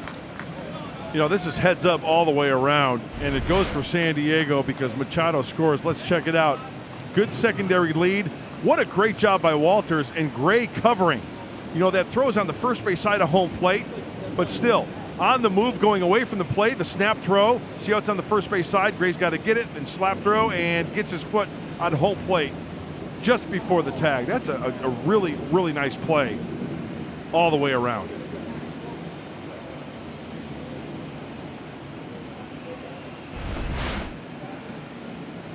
So Bud Black and the trainer were out there checking on Tony Walters. Not sure what he did, but came up a little bit lame there. So Tommy Pham now at second base. Padres have scored 3 times in the inning. 1 run scoring on an error, another on a wild pitch. And they have a 3-2 lead against John Gray. It really stymied them through the first 5 innings. See how quickly it can turn on you? Just like the weather in Colorado. Profar lifts a fly ball in the infield left side. Arenado drifting back to make the catch for out number 2.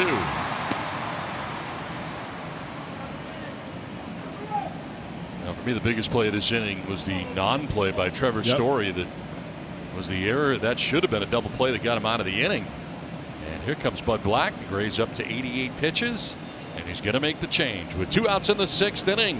What a turn of events tonight in Denver. The Padres have taken a 3-2 lead.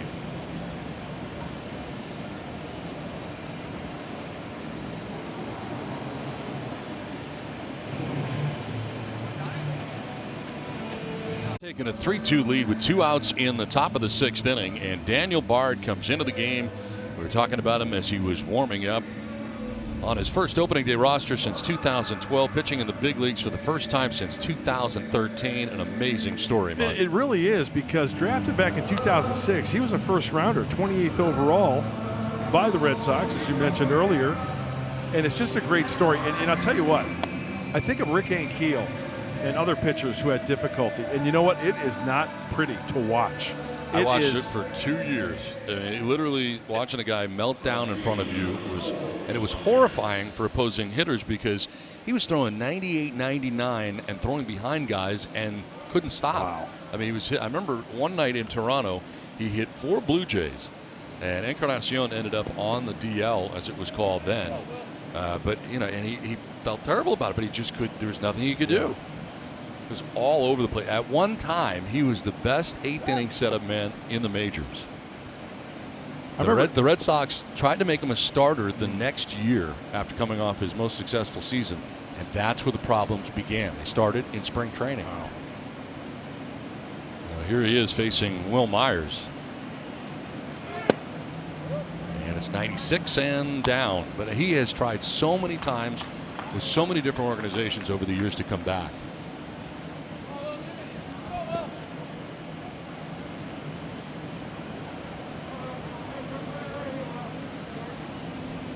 Myers 0 for 2 tonight, has flied out to left, grounded out to second base. You know, I remember when Rick Ankiel was going through his deal and watching it on TV with other players and pitchers. I'm not going to say who it was, but this certain pitcher was watching it. He had to turn away and not watch. He goes, I can't watch it. I can't get this in my head. No, It was It horrible affected to watch. a lot of people on the pitching staff when it was happening. Myers hits this one in the air to left field. Back goes Hilliard, and he'll make the catch back on the dirt of the track that ends the inning. But a 3-run inning as the Padres on top 3-2.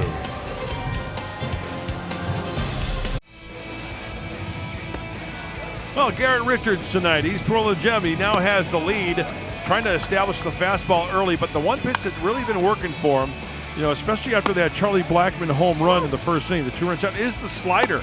He's really placing it well. He'll still mix in the cutter at 95, but on that last particular pitch, he wanted it inside. It actually acted as a backdoor pitch, and he got the strikeout. So he's thrown very, very well. Now he has the lead as we go to the bottom of the 6th. Donnie?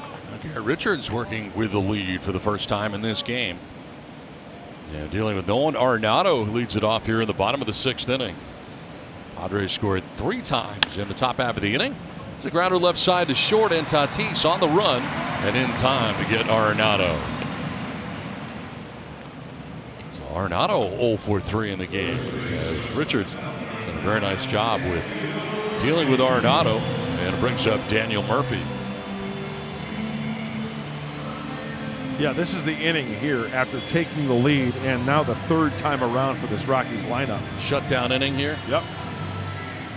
Got the first out, so a third of the way there. Here is Daniel Murphy.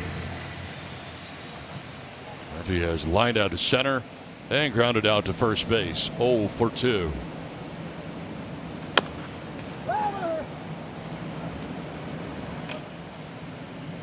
The runs for the Rockies came back in the first inning with 1 out. Trevor Story singled to center, and then Charlie Blackmon followed it up with a 2-run home run.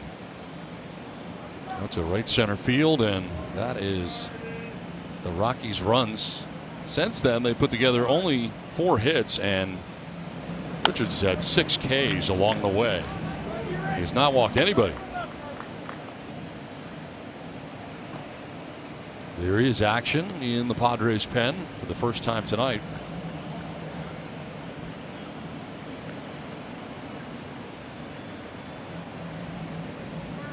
Pitch 80 coming up here for Richards. And he bounces the breaking ball that time. 1-2. Not even close. Yeah, with 2 strikes. Possibility of a swing and miss. Hot potato. Catcher's got to block that one, and that's exactly what Austin Hedges did. That action in the pen is Matt Strom.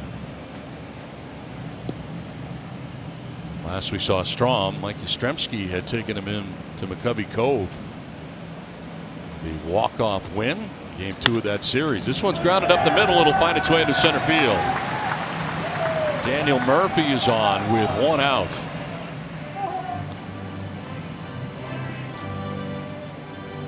And now a quick word from Fix Auto. At Fix Auto, every collision repair center is open following all guidelines to keep you and your loved ones safe. So a 1-out base hit for Daniel Murphy. And Ryan McMahon coming up 1 for 2. McMahon singled to left field in the 2nd inning, struck out swinging in the 4th inning.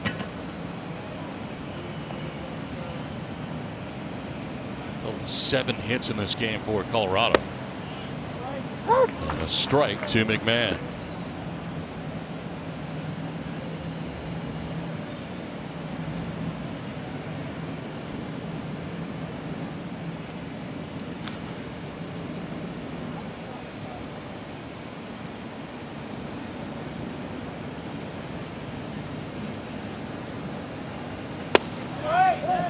Did he go? They checked. No, he did not.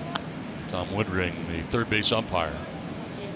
Now, we were told before this 60-game schedule was handed out that you may see some of the same umpiring crews on your entire road trip or entire homestand. And this umpiring crew was the umpiring crew that was in San Francisco. You know, with, the first thing, the Padres the last 3 days. Yeah, the first thing that comes to mind. There's a broken bat.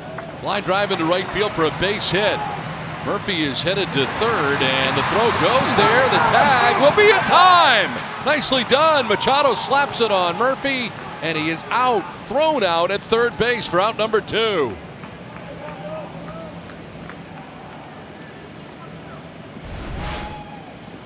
This is a beautiful play. First, let's go to the pitch.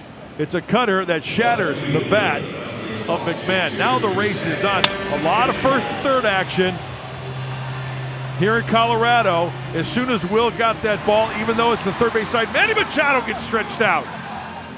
Very athletic play. He's got to go from one side all the way to the other. Murphy has a dirt sandwich.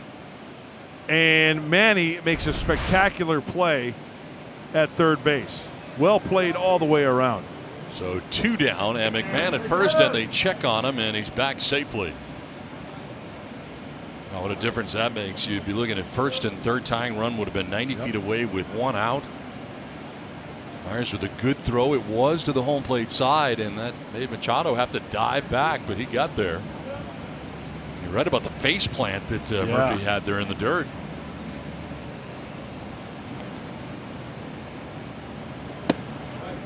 .95 down and in to Sam Hilliard, who's 0 for 2. He's flied out to right and struck out swinging. So Myers with his first assist of the season. Thanks to Manny Machado.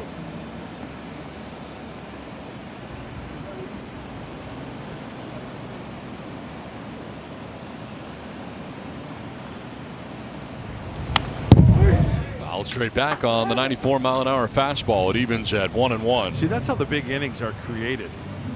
Let's say he's safe. You know, it's happened many, many times. Broken bat single, it's first and third again. Then you get the extra base hit, then possibly a walk. Pitcher tries to make too good of a pitch. And you're probably out of the game if you're Richards. Exactly.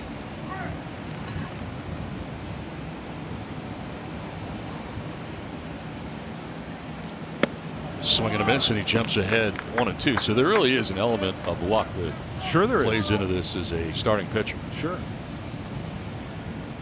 That slider's been nasty tonight against these Rocky hitters. Throw another one right here. Why not? Throw it outer third, about knee high. Let it work.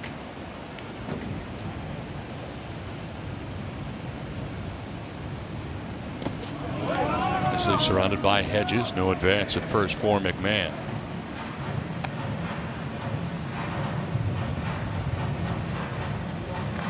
Strom continuing to warm. 2 outs here in the 6th inning, and the pitch count at 88 right now for Garrett Richards. First outing went 5. He's 5 2/3 deep in this one.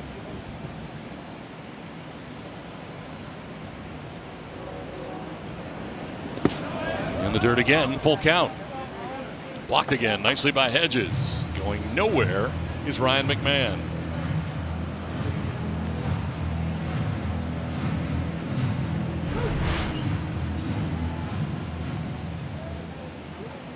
Yeah, that one, if that's maybe a foot or more towards Hedges, possibly an offer from the hitter. But they can recognize that. That's a good layoff.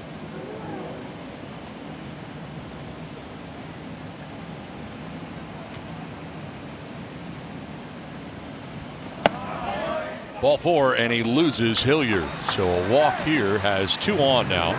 That's just the first walk all night given up by Richards. And here comes Jace Tingler after the walk. And the 90th pitch on the night for Garrett Richards. Matt Strom is ready in the pen.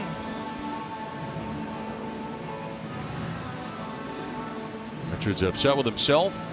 Not pleased with the walk.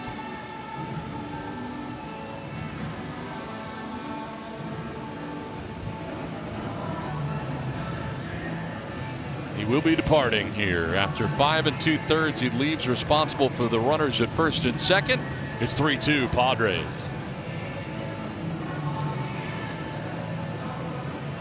It's pretty good tonight through 5 2/3, Mud. He most certainly did twirl a nice game in the big leagues. Well, in the first inning, remember the 2-run shot off the bat of Charlie Blackmon, and it could have imploded. We've seen it happen, but he went back and he reached back and threw that slider. Slider, curveball, breaky ball, curveball. He was aggressive. Even if taken, probably a strike on a lot of these pitches, even the ones that got away. He wanted that one down and in. It was the back door. Got Charlie Blackmon. And another thing, only 1 walk. You limit the walks. Sure, you're going to give up some base hits. And what do you know?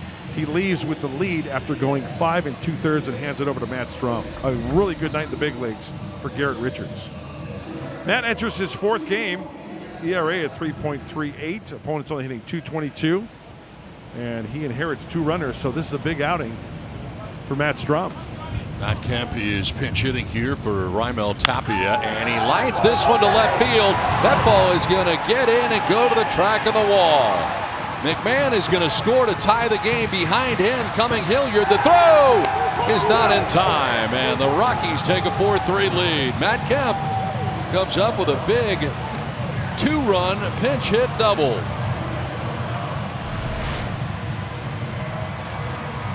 Matt elects to throw the breaking ball. First pitch, just a bad location. He couldn't have set that one on a tee any better.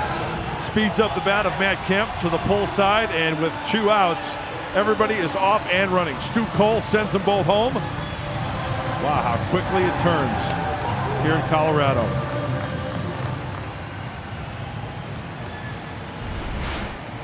So Kemp driving in a pair. Rockies have retaken the lead. All the runs are charged to the starter, Richards.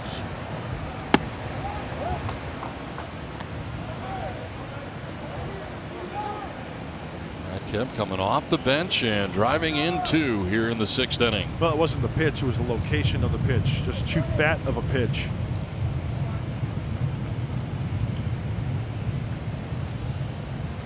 Walters will ground this to second base. Profar will go to first. And that will end the inning, but the damage has been done. The Rockies are back on top 4-3. On top of the Padres as we head to the top of the 7th inning. It's now time for this date in baseball history, presented by Geico. July 31st, 2005, Padres broadcaster Jerry Coleman is formally inducted into the National Baseball Hall of Fame in Cooperstown, New York, as the winner of the Ford C. Frick Award. The Colonel. It's an honor to come here every day to Petco Park to the Jerry Coleman Broadcast Center. Missed him, man. He was a gem.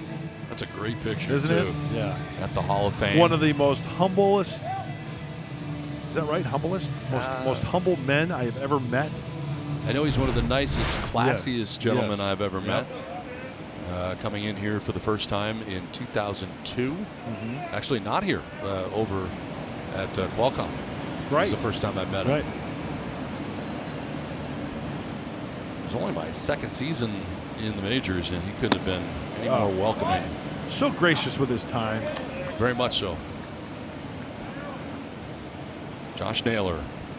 1 for 2 in this game. Single to left in the 5th inning. And here he is in the 7th, leading it off.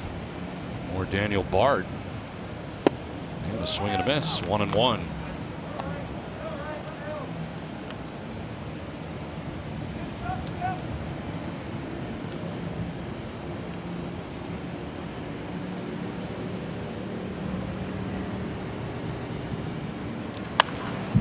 Bard tried to come back with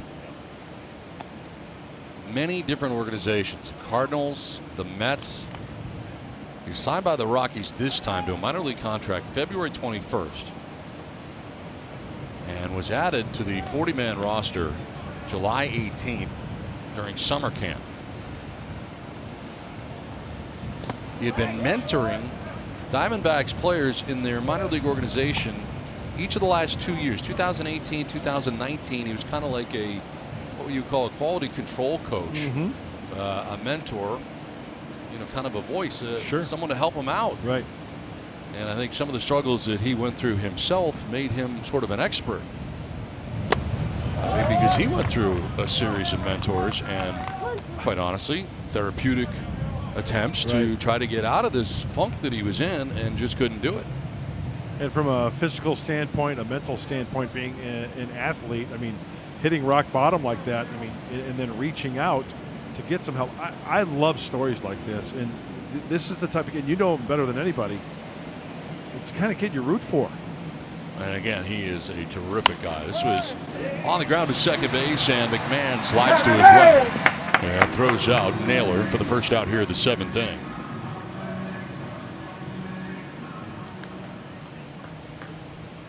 So 1 out, and Hedges coming up.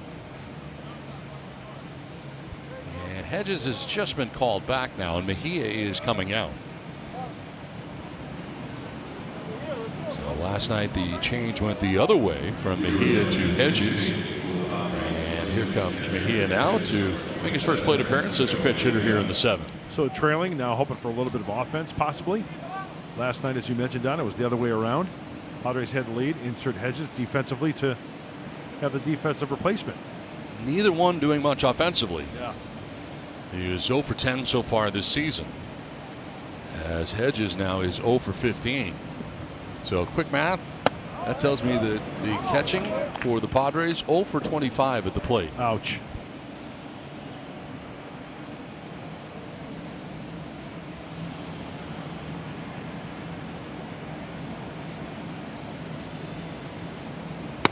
That sails outside on him. One thing is definitely different. He's not throwing 99 anymore, but probably my guess is has much more control throwing at the velocity he is now than he did before. Yeah, I would think so, because getting over that hump, that hurdle, maybe that was one of the things, not exerting as much energy to throw 99 or 100. Sharply hit by Story into center field, and quickly coming up with it is Dahl, but Mejia's got a base hit. There's the first catcher's hit of the year for the Padres. Pinch hit for Mejia here in the 7th. Well, they come in bunches, right? And this right here, good for Francisco Mejia, getting off the schneid there, taking exactly where it's pitched. Very nice. 1 out, 1 on, and Jake Cronenworth coming up. He had a good night against John Gray. Faced him twice, tripled, and singled. That's 2 of the 5 Padres hits in the game. And he started first base.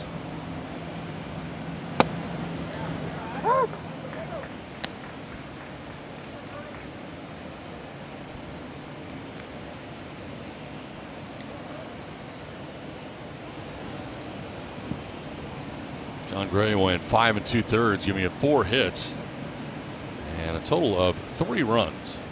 Walked 1, struck out 2. 88 pitches. Fastball up and in, and it's a ball and a strike now to Jake Cronenworth.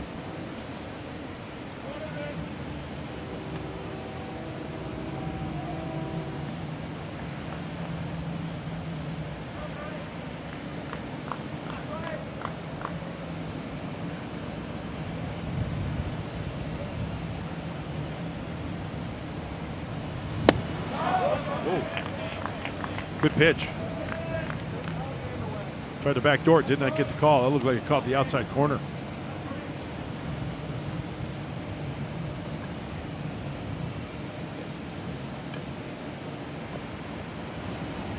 Takes a gander over at Mejia at first base. Has a relatively short lead over there at first. That one runs away, and remaining at first base is Mejia. You were talking about Ricky Anquilo earlier. I saw Mark Wohlers in the end in the minor leagues. That was scary. Yeah. Because he sort of lost it too. Actually did lose it. Yeah. Did not recover. Did not get back to the big leagues, although the Braves tried for a long time. And it was in Richmond where they were rehabbing him, where I saw him in AAA. And remember, I'm dating myself going back. Remember Steve Blass with the Pittsburgh Pirates? Sure. After winning a World Series, the next year comes to camp, cannot throw a strike. We've seen a lot of fielders have trouble. Chuck Knobloch, Steve Sachs. From second base. Yeah. But it's amazing what Ricky Anquilo did to come back in the majors as an outfielder. How about some of the throws he made from the outfield, assists? Oh, yeah. I remember seeing one at Coors Field. He was in the right center field gap and threw one on the fly. I think it was to third base to get a guy. I mean, it was incredible. He was in Kansas City. I went to interview him before a game, and he was nervous about what I wanted to talk about. Really? Because he figured I wanted to talk about everything he went through, and he didn't want to talk about any of that. And I was like, no, all I want to talk about is your defense. This one is back where it came from, up the middle from his backside. The throw from Story gets there in time. Trevor Story from his hip pockets throws out Cronenworth at first base, 2 down.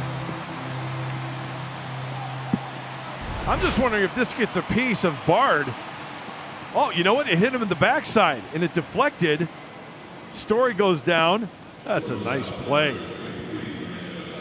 He had to stop at his tracks. Right on his tuchus for the throw to first.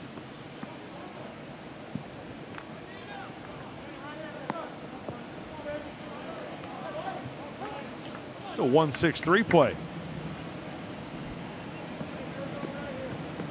So Mejia ends up in scoring position, representing the tying run at second base. With 2 outs here in the 7th, and Tatis.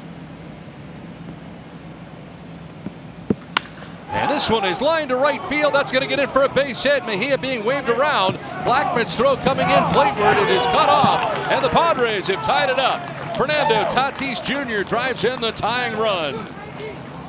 So a big 2-out RBI for Fernando Tatis Jr. He's looking fastball. He gets the fastball and takes it the opposite way. And with 2 outs, Glenn Hoffman gives him the green light. Way offline. Not even close.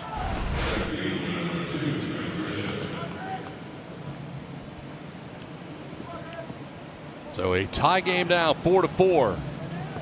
With 2 outs in the 7th inning, and here's Trent Grisham.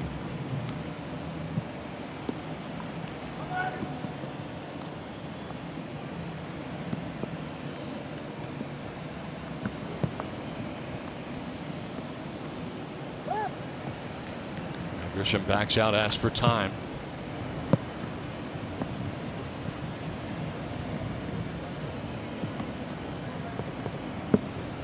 Bit of a light rain appears to be drizzling at the moment.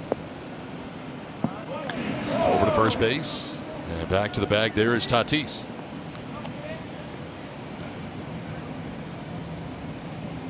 See if he tries to get into scoring position here with a steal of second base. Get that go-ahead run in scoring position for San Diego. I say put him in motion, Donnie. What do you think? I got him going. Yeah. Keep the pressure on. So what kind of a leg kick Bard uses right here. This one is driven down the left field line. Hilliard on the run over towards the corner, but that's going to go foul. He's kind of tall and lanky. Maybe takes a little extra time to get to home plate, enabling Tatis Jr. to maybe get a stride or two. Double-barreled action in the pen now for Colorado. Iro Diaz is on the right.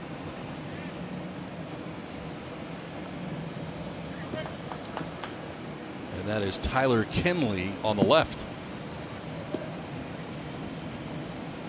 We talked about the Rockies bullpen earlier. It has been terrific so far this season. But then again, all of their games this season so far have been away from Coors Field. It's their first home game tonight.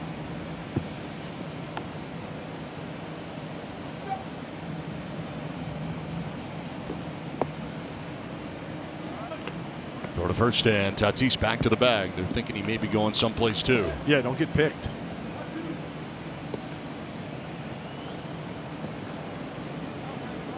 And Machado waiting on deck with 2 outs here in the Padres' 7th inning. They have tied the game 4-4. Not close to the throw to first, and Tatis back to the bag. The secondary lead was pretty big, and Tony Walters noticed.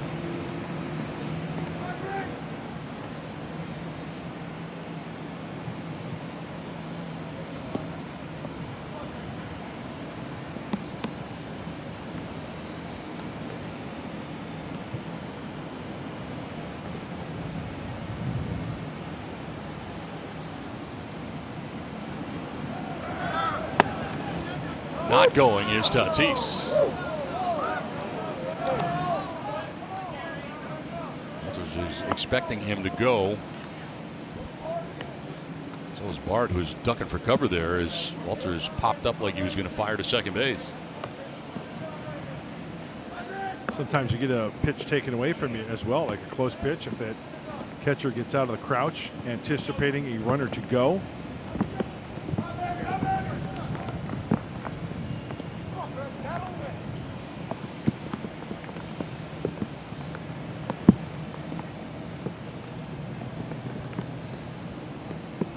2 pitch to Grisham. Another throw over, and that one a little closer, but Tatis back to the bag safely. Do I hear raindrops hitting the do. field mics? Yeah, we were talking about that a couple minutes ago. Yeah. We were on this side of the booth.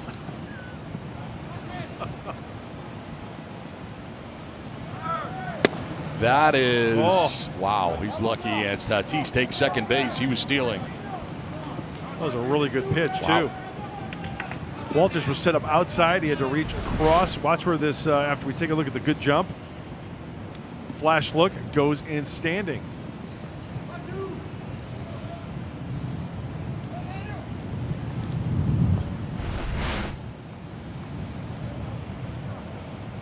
Two.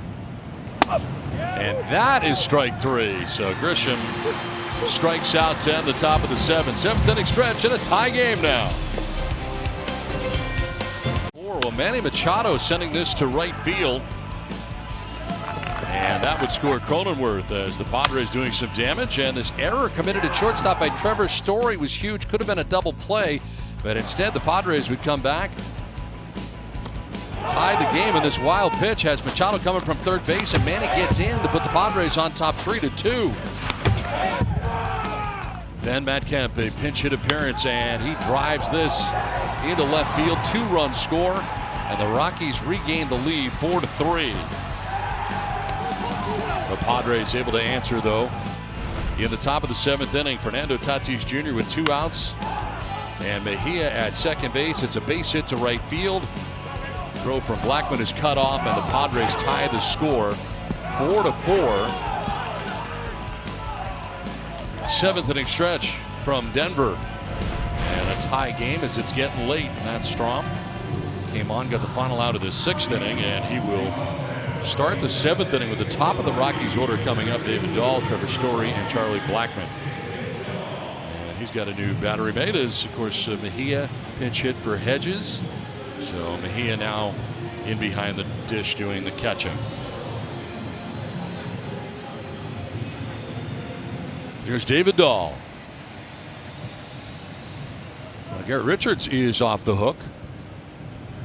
5 2/3, 8 hits, 4 runs. He walked a batter and struck out 6. You know, when you go 6 innings, as he did, it's very, very well, I might add. You only have a 1-run lead. I mean, it takes a lot. Offense has got to explode and get the big, 5, 6, 7-run lead. Just a bad pitch. Dahl drives this out to left field. It sends Pham back onto the edge of the track to make the catch for out number 1 of the 7th inning. Just carried pretty well. Yeah, just that bad pitch to Matt Kemp. The first pitch, the offering, the breaking ball that Matt Kemp hit down the left field line.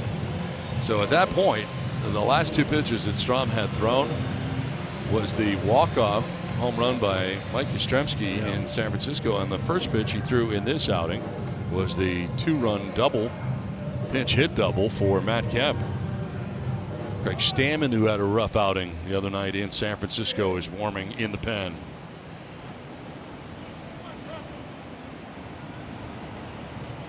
Strom has the first out here of the 7th.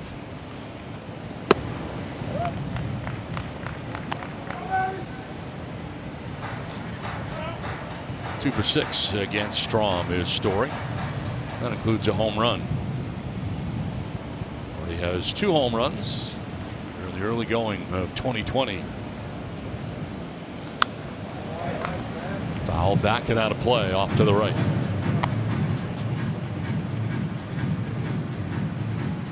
Well, among shortstops, NL rankings, Trevor Story first in extra base hits, first in home runs. OPS, WAR, RBIs tied for 2nd. Coors Field, I mean, the kid can play. I think he'd be able to hit anywhere he goes. But, I mean, Coors Field comes into play, does it not? It's only fair to say that. Has to, yes. It's got to. And that's not taking anything away from Trevor Story. It's a factor. The kid's incredible. It's like you think about all the batting champions the Rockies have had recently. Blackman, Mayhew. You know the one nugget that I really appreciate now that Larry Walker's going into the Hall of Fame? And he played some at Coors, right, with the Rockies. But I later found out.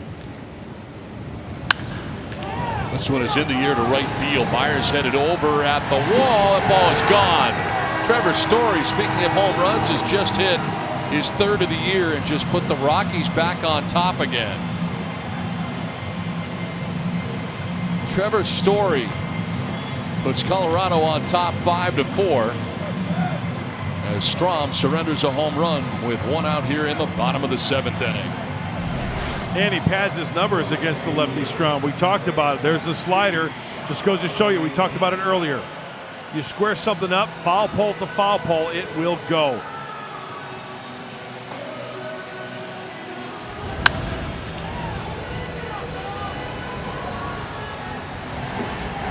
About 3 rows up. Charlie Blackmon now. But Larry Walker, 30% of his big league at-bats through his career were at Coors Field. Only 30%. So you look at his numbers. There's the Hall of Famer. And that's legit numbers to be in the Hall of Fame, in my opinion. But I think it's really going to hurt some Rockies when you're coming down to talking about Hall of Famers. The numbers that they put up there.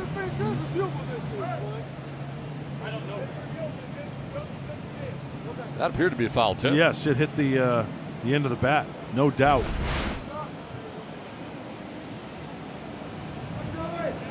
And correctly was called a strike, so it is 0-1 to Charlie Blackmon, who homered here in the first inning. Now he sends one the other way to left field. Pham will have room, and he makes the catch below the cap high, 2 down.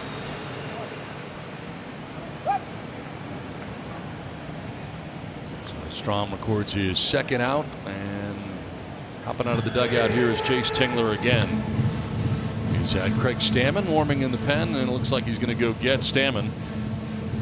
Strom's night is over. He's talking to Mejia here as he departs. It is 5-4. He'll keep the ball too. 5-4 Rockies. Sports San Diego presents Padres Baseball, brought to you by Petco, official pet coach of the Padres. And by Jack in the Box. It's time to cheer on your Padres because we want burgers.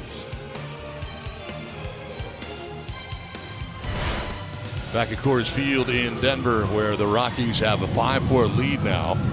Bottom of the 7th with 2 down, and Craig Stammen in the game now for the Padres. We talk about starters having bounce back innings after giving up a crooked number. Go out there the next inning to shut them down. Well, Craig Stammen needs a bounce back outing. Last time out, 2/3, 3 hits, 3 earned runs. That was at San Francisco, and he gave up the home run and a walk. Enters his 4th game. Opponents only hit at 214. Got the high average, though. High earned run average, that is. On Arenado, back where it came from, and into center field. Right up the middle. And Arenado, who had been 0 for 3, was not waiting around.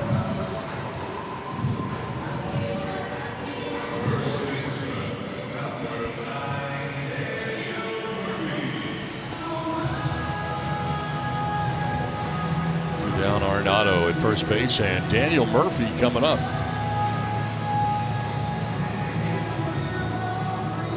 Has lined out to center, grounded out to first, and singled to center. 4 for 12 in his career against Craig Stammen.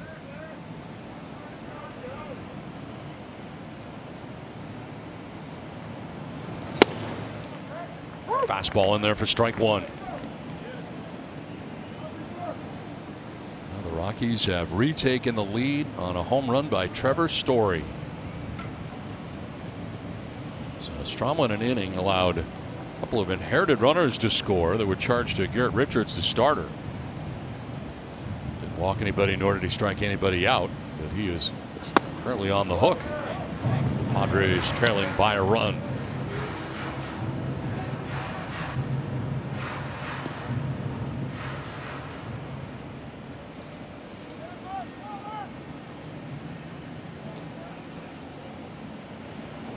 Murphy last year appeared in 132 games with the Rockies.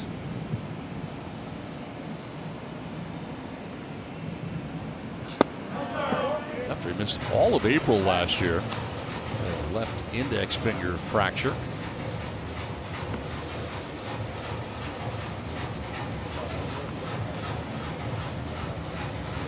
He's one of those guys that when he signed with the Rockies, knowing his past history, I mean, the guy can hit, right? I thought he was going to have a legitimate shot. It would have been tough, but still, playing in Colorado to hit 400. If he stayed healthy, because we know what kind of tear he could get on. To left field, down the line. Pham on the run. He dives and makes the catch in left field. Tommy Pham with a diving grab out there in left to rob Daniel Murphy. Nicely done by Tommy Pham. 5-4 Rockies.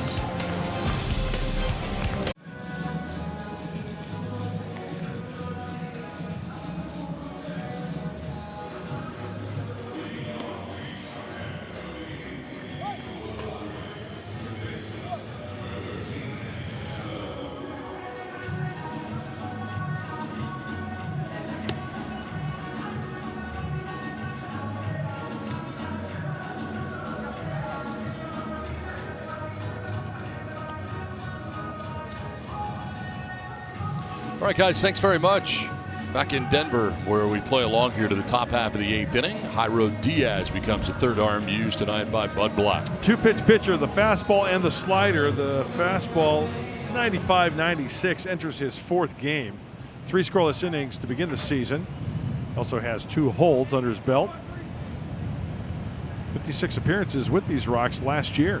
Career high for the right-hander. That one just dropped off the table to Manny Machado. Manny leading it off here in the 8th inning. 1 for 3 night, an RBI single his last time up to right field. And this one is laced down the left field line, foul. Out ahead, 0-2.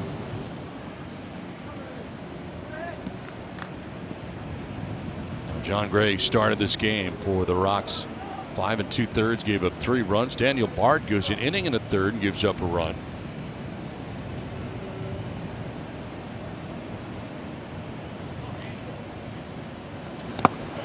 Bard leaves with a chance to pick up his 2nd Major League win of the year for the Rockies, as they took the lead in the bottom half of the 7th inning on the home run by Trevor Story.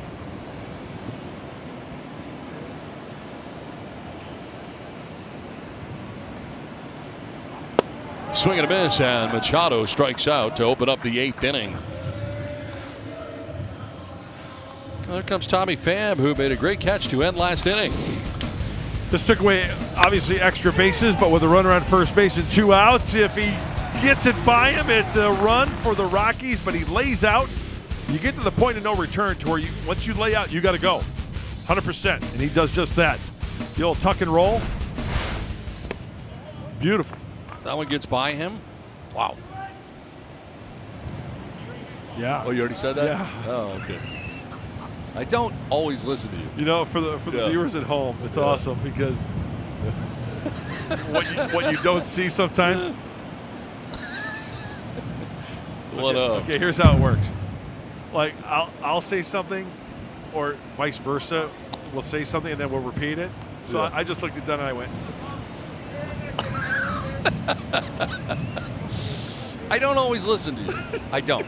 You say so many things, and usually the games are 3 hours. I can't listen all 3 hours to you. Oh, it's so funny. 2-0 pitch is lined into left field. A base hit for Tommy Pham.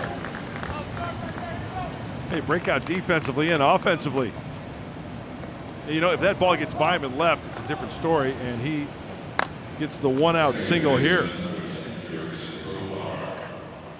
The tying run.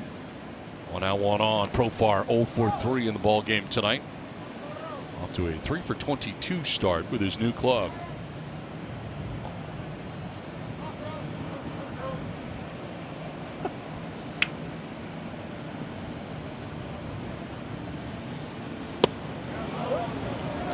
Missing down and in. This is going to bring Walters out to talk to Jairo Diaz. Yeah, Jerkson needs a big hit right here. We're in the Colorado tonight, 0 for 3. Hit the ball hard in the 5th to the second baseman.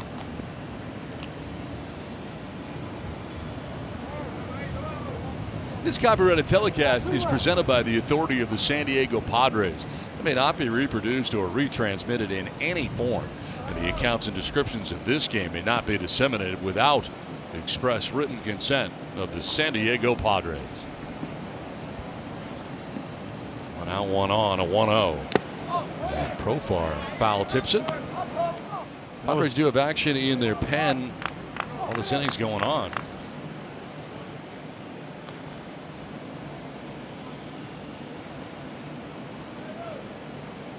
And that action is Drew Pomerantz, who is warming in the pen.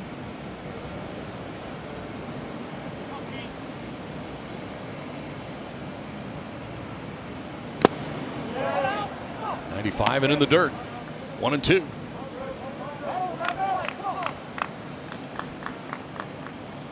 There's Pomerantz, who has been warming in the pen. Looks to be ready. We have seen Strom and Stammen out of the Padres pen so far tonight. Jace Tingler.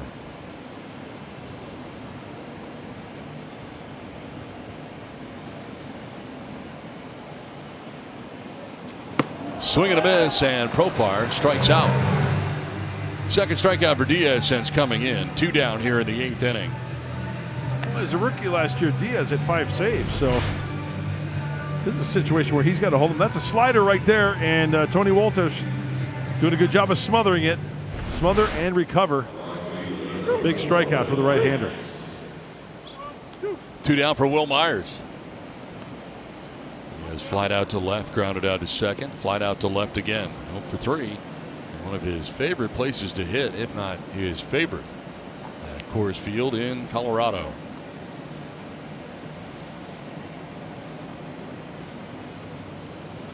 It was bounced well in front of the plate that time. How did he pick that? Nice play by Tony Wolters. Yeah, the old backhand. That ball bounced out in front of home plate by about 7 feet.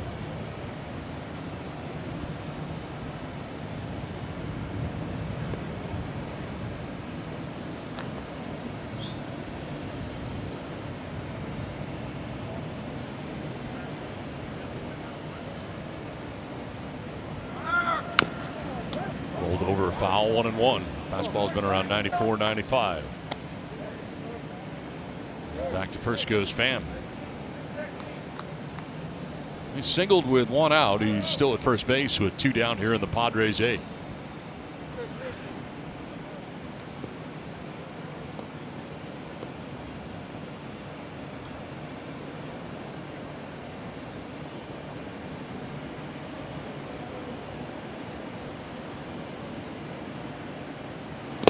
Skips in. Wolters fires to first base, and Pham back. Another good pick by Wolters. My goodness. Said that a lot tonight.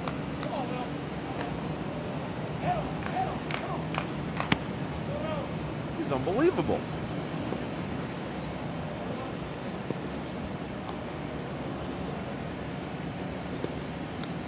And gaining that lead.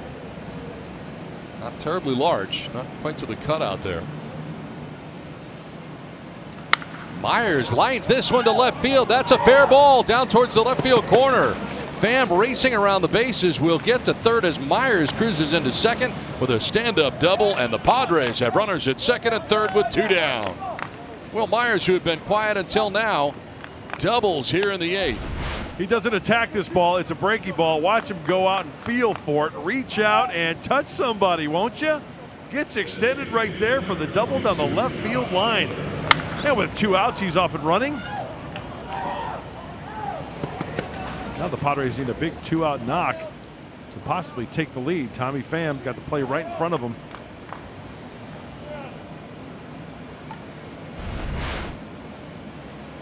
Second and third, 2 down, and Josh Naylor sends this one foul. All kinds of English on that one as he gets outside the bag at third. Lots of spin. Yeah, cue shot right off the end of the bat. Miller has fly to left, single to left, and grounded out to second base.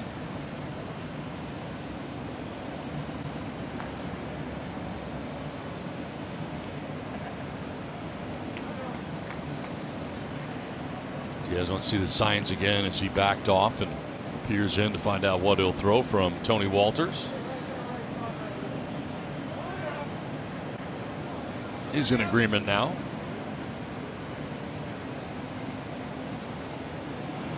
Bounced in. Good pick by Wolters again. This time on the backhand.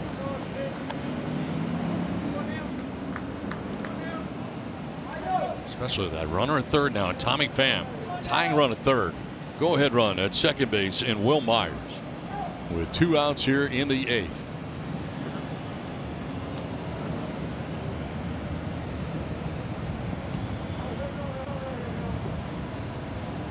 Tony Walters has saved 3 wild pitches this inning.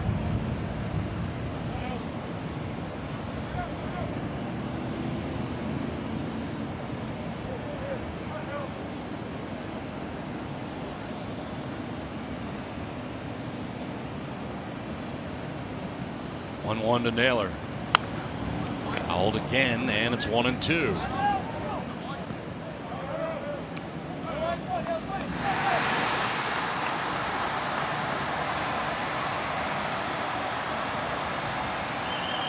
Scoreboard wanted some 2-strike noise, and that was it.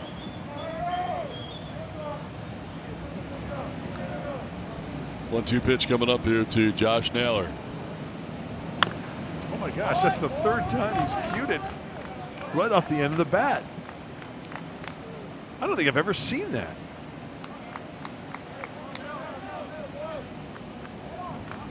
Iro Diaz came into this game, struck out Machado to begin the 8th.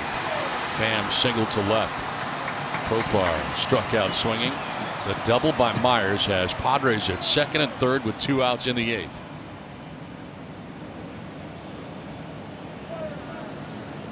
Bounces in and again. Walters blocks it again. He's been amazing. 2-2. Saving multiple runs in this inning.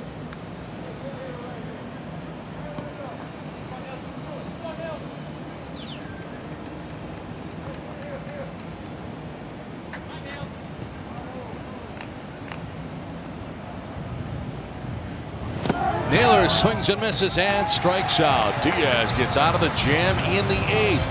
5-4 Rockies. To the bottom of the 8th we go. Coors Field in Denver, where it is 5-4. The Rockies have the lead as they come to bat in their half of the 8th. And Craig Stammen, who finished off the 7th inning, is back out there to start the 8th. And Ryan McMahon standing in for Colorado. It's a nice night from the 6th spot in the Rockies order, and lifts a fly ball to center field.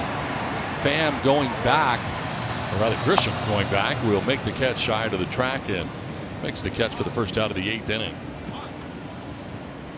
So McMahon, who had 2 hits previously, flies out to center for the first out here of the 8th. Yeah, you love those first pitch outs, especially in a place like Coors Field. And judging by the trajectory of the ball at the bat, I didn't think it was going to go that far. That was just shy of the warning track. It carried pretty well. Yes, it did. And normally does here. 1 out for Sam Hilliard.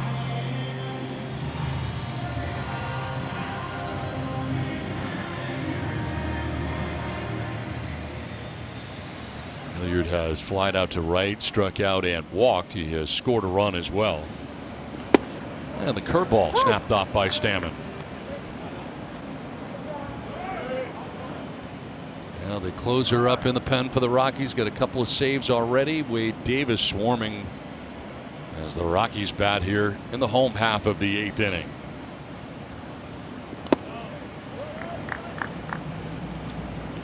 Padres have Mejia scheduled to lead off Jake Cronenworth, which is 8 and 9 in the Padres order. And then Fernando Tatis Jr. Anybody gets on, Trent Grisham would have a chance. See the shift on the right side that has Machado in short right. On the ground, but foul down the first base line. Well, up to this point, it's been the perfect blueprint for Bud Black and the Rockies regarding his bullpen, because talking to some people before the game, it's Bard in the 6th and the 7th, and then you go over to Diaz, and then they've got Davis, the closer, as you mentioned, Don, warming up. So that's the way it's been. Gray went 5+. Bard entered. Diaz trying to set it up for Davis. 1-2 pitch. And that'll miss down and in. 2-2.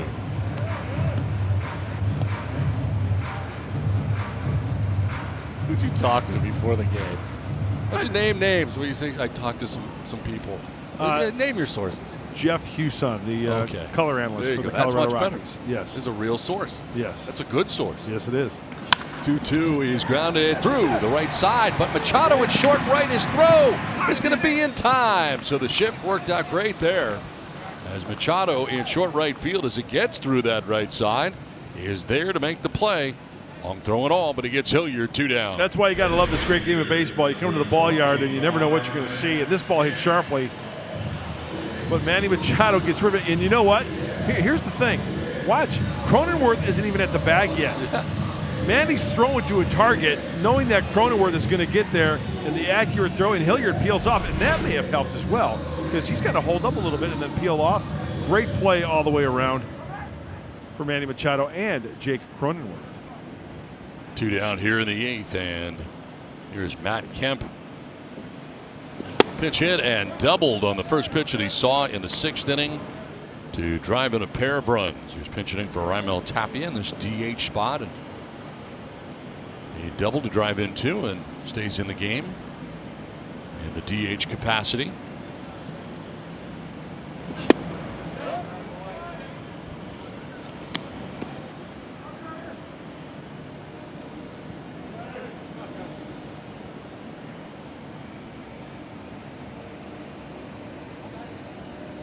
Richards went 5 2/3 tonight. The starter charged with 4 runs. Matt Strom an inning giving up a run. He did allow a few inherited runners to score on the double by Kemp that we were just talking about.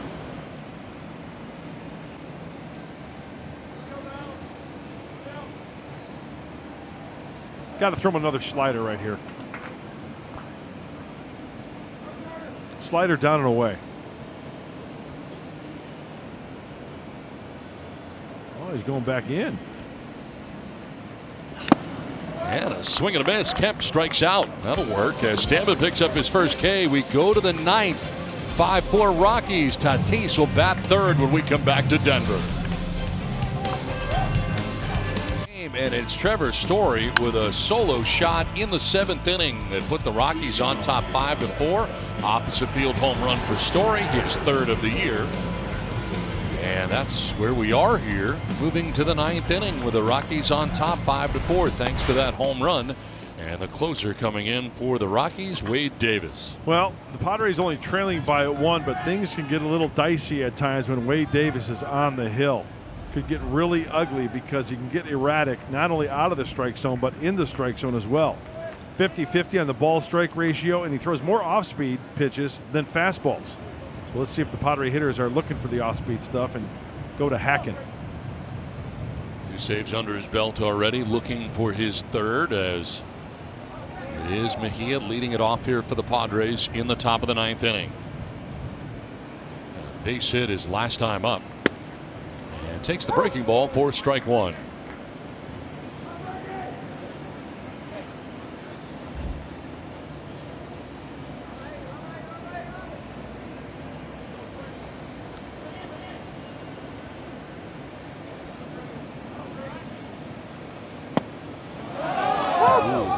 Strike 2, 0-2.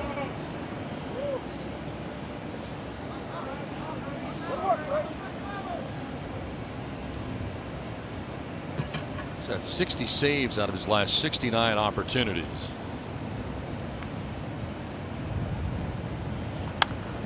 Fouled off to the left out of play. This is year 3 of a 3-year deal that he signed with the Rockies.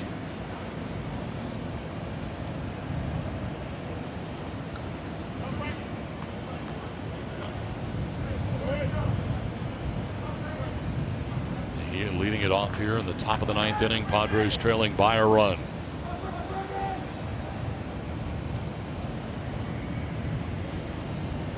Looks like they're trying to work him away here. 0-2. And he fouls it away, and it was away. The fastball away. And we've talked about it many times. Just because you get pitched away doesn't mean you can't do damage away. You got to go up in the zone a little bit more, or maybe down in the zone. But something belt buckle high, Mejia can take you yard going the opposite way. Jake Cronenworth waiting on deck. 2-hit night, a triple and a single in this game for Cronenworth. Mejia grounds one towards first base. It is a fair ball, and Murphy will tag the bag for out number 1 of the 9th inning. Straddled the line all the way down, and Murphy He's able to come up with it and applies the tag himself on the bag. 1 down. Let's revisit our keys to the game, brought to you by your San Diego County Honda dealers. Well, Murphy does a nice job. And, you know, Davis, he'd rather be there and not need it. So he takes it himself. Why mess up on the exchange? Now Jay Cronenworth with 1 out here in the 9th inning.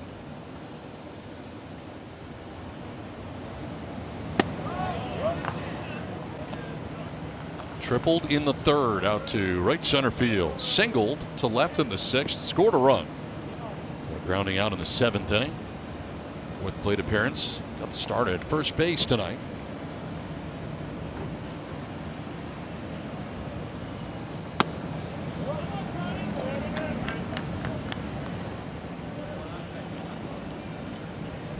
Davis falling behind 2-0.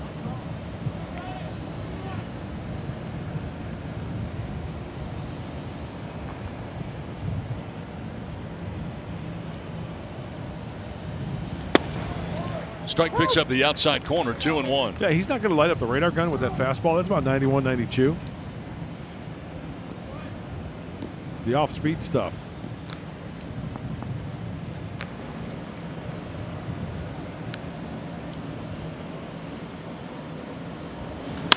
Cronenworth sends this one to right field. Blackman going back to make the catch for out number 2 of the 9th inning. Let's revisit our keys to the game, brought to you by your San Diego County Honda dealers. Well, take the extra base. I'm talking about when on first base, and even to the outfielders. You take first to third.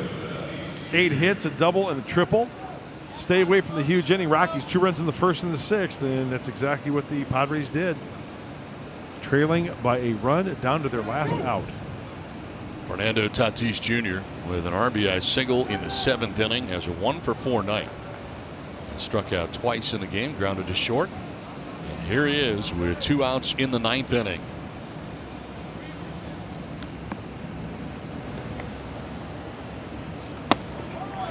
Strike call, didn't have to be.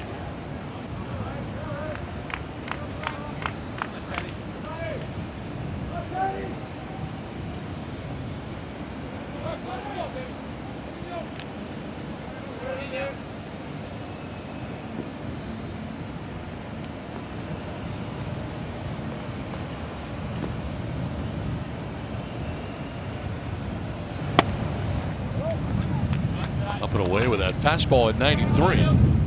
You know, I look back at this game. I know there's 1 out to go here, Donnie, but I look back at this game. This 8th inning is a missed opportunity. But credit Tony Walters, because remember, there were runners on base, and he picked those 3.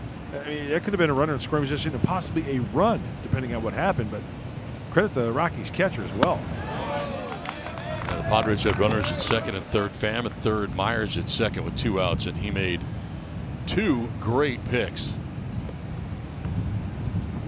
Easily, the Padres could have had a lead in the 8th inning if he doesn't come up with those spectacular plays. Instead, trailing by a run now, 2 down in the 9th. And Tatis sends it to left field. Hilliard going back at the wall. It is gone. A home run to tie the score for Fernando Tatis Jr. With 2 outs in the 9th, Tatis takes it out of the yard at Coors, and the Padres have tied it up.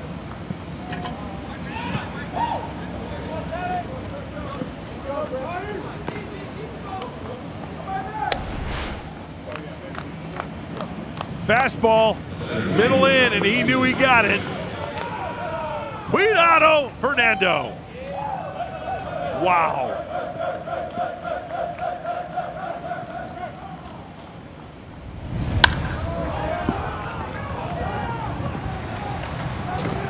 Oh, what a great effort also by Sam Hilliard. I mean, you know, he went up and over out of his reach, and just like that, we are tied. Now Trent Grisham to the blown save for Wade Davis, his first blown save of the year. He got a hitter's count, 2-1. Turned around the 4-seam fastball. A 5-5 ball game from Coors now.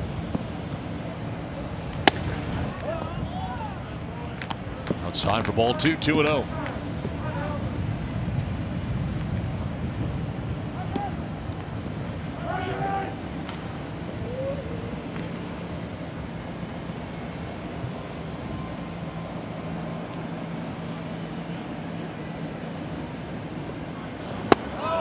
Good eye. Now the Padres have tied it up here. They have double-barreled action in the pen. Pomerantz and Kirby Yates up in the pen. Hey, I say turn him loose here, 3-0. If he gets a good pitch to drive, why not? Take it all the way. 3-1. Not his liking there. Down and away. He's something else, isn't he, Donnie? That kid is amazing. Wow.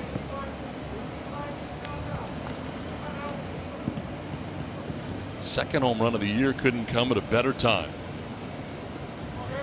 Padres were down to their last out. He ties the game 5-5 with one swing of the bat.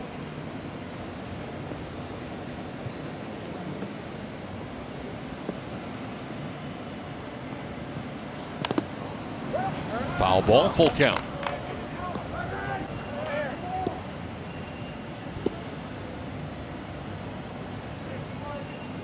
Manny Machado waiting on deck. There are 2 outs here in the top of the 9th inning.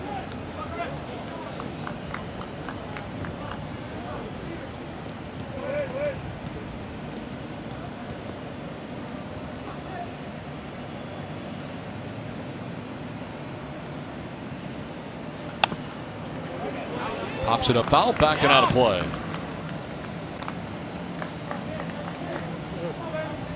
Told you it could get interesting with Davis. This next pitch will be the 20th of the inning for Davis.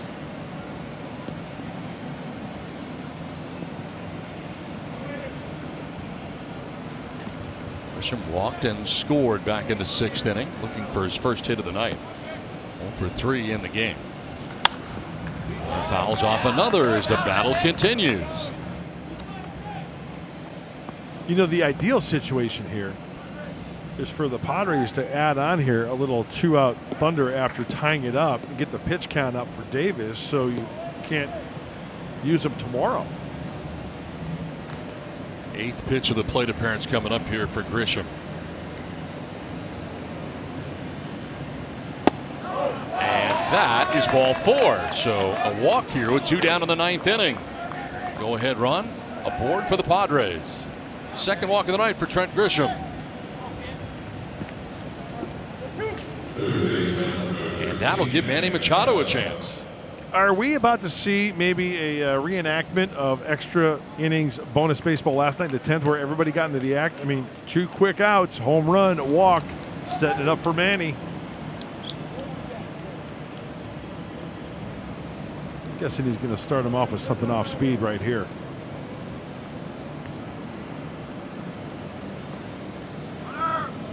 Runner goes, and the throw to second base is not going to be in time.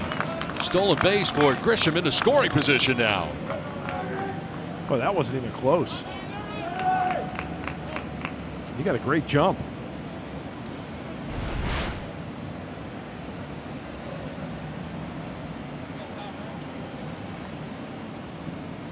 Not even close. So the go-ahead run in scoring position now for the Padres with 2 down here in the 9th inning. First pitch was a ball to Machado.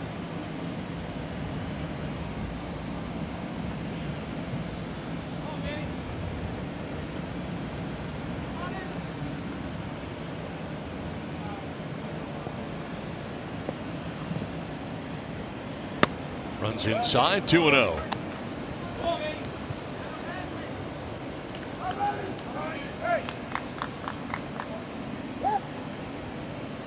Davis has given up the game-tying home run, now a walk, and now they're just going to put on Machado. Get behind 2-0, and the intentional walk here served up to Machado, puts runners at first and second. They'll take their chances with Tommy Pham.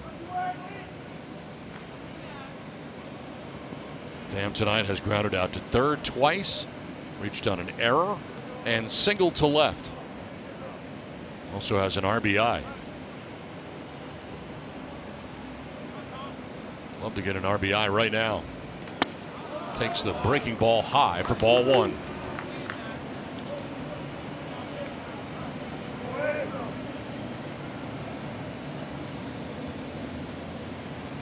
Grisham at second, Machado at first. Pitch 25 of the inning coming up for Davis, the Rockies closer. Ball 2, 2-0. Patience has been a real virtue here for the Padres in this inning. Get that pitch count up. So is a home run by Fernando Tatis Jr. that has tied this game 5-5.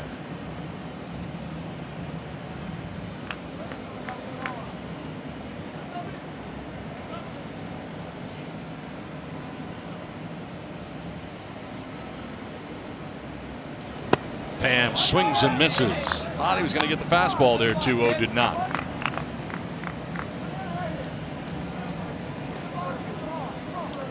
Davis not giving in there, but he does get the strike on the swing by Pham. Go ahead run. It's scoring position out there in Grisham.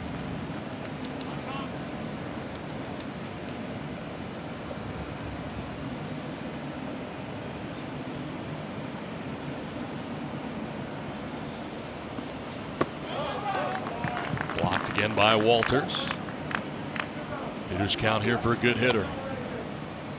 You know, some great patience being displayed right here by Tommy. Runner in scoring position. Some guys can get froggy and swing at some bad pitches, but no.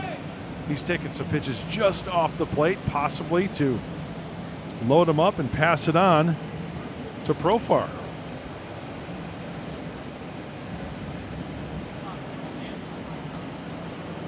Just backs off, wants to see the signs again. This is the 6th hitter that he has dealt with in the 9th inning.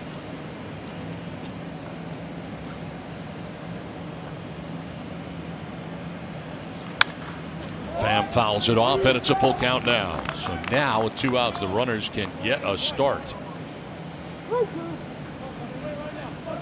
3 balls, 2 strikes, 2 down here in the inning. Tie game from Denver.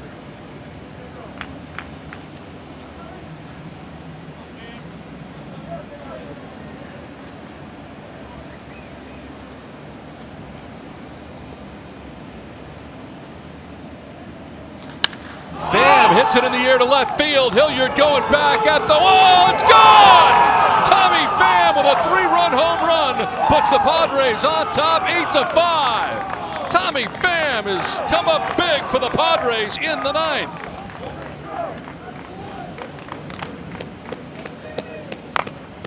First it was Fernando Tatis Jr. and now it's Tommy Pham. And it's 8-5 San Diego. Cuidado! Piso Mojado. There's going to be some serious cheese slapping around San Diego tomorrow, folks. Some serious cheese here in the 9th. No doubt about that one. Well, I tell you what, after 2 quick outs, the Padre hitters are just going off on Wade Davis.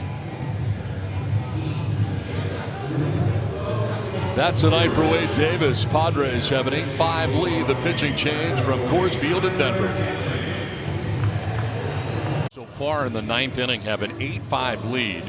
And all of this coming with 2 outs in the inning. They chase Wade Davis from the game. Tyler Kinley is now in. Wow. Tyler Kinley made his Rockies debut Tuesday at Oakland. He retired the side in order, 2 strikeouts. He's got 1 out to get here after the bases clearing 3-run shot. It's unbelievable, Don. 2 quick outs. Stunning. I mean, Coors Field is Coors Field. We've seen that, but what's some great at-bats. Tommy Pham taking some close pitches, fouling off close pitches, and just rifling that one out. That was impressive. Profar, the 7th batter of the inning for the Padres here in the 9th. Wade Davis goes 2/3 of an inning, giving up 2 hits, 4 runs. He walked 2, 1 intentionally, did not strike anybody out. The blown save, and right now is on the hook with the Padres on top 8-5. And only Kirby Yates up in the pen right now for the Padres. That's a strike. Profar didn't care for the call, and it's 1-2. Kinley has been in the big leagues with the Miami Marlins and Minnesota Twins. Combined 65 major league appearances.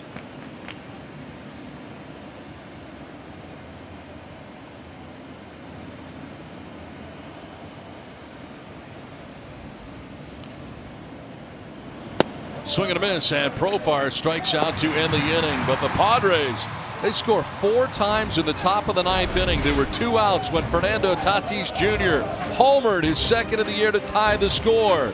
And then with 2 on, Tommy Pham hits a 3-run home run. Padres take an 8-5 lead to the bottom of the 9th. Inning, and since the Padres hit a home run, they hit a few. You get a free Jumbo Jack tomorrow with a purchase of a large drink. Hey, 2 home runs, double patty Jumbo Jack, slapped twice. Believe it. Kirby Yates on to try to pick up a save. All right, 3 big outs. 3 big outs, because we saw it turn for the Padres. And still a tough duty here for Kirby Yates. Enters his 3rd game. Opponent's hitting .333.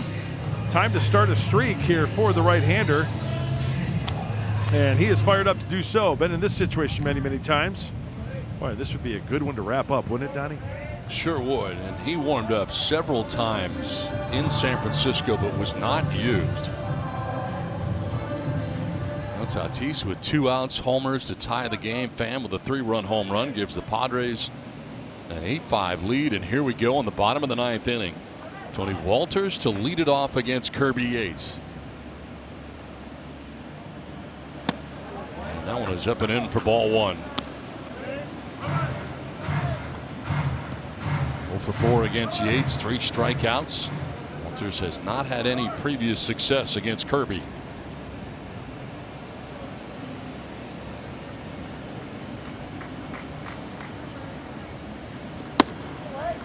There's a strike, 1-1 so far. Both pitches have been at 93 miles an hour.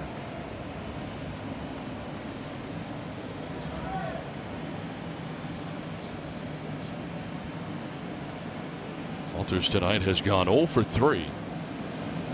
Batting from the 9 spot. And a grounder back to Yates. He fields, throw to first. And plenty of time to get Walters for out number 1 of the 9th inning. Return to sender, right back to Yates, who throws out Walters. Fielding his position very well, thank you. David Dahl coming up. Center fielder who had a base hit back in the 5th inning, a 1 for 4 night. Center fielder for the Padres, Grisham, over towards left center field. As Yates has out number 1 in the bottom of the 9th inning.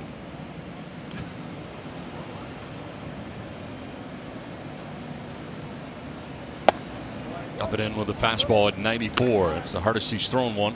Maybe Jack in the Box should come up with a Pham sandwich. Throw some cheese on that thing for Tommy Pham.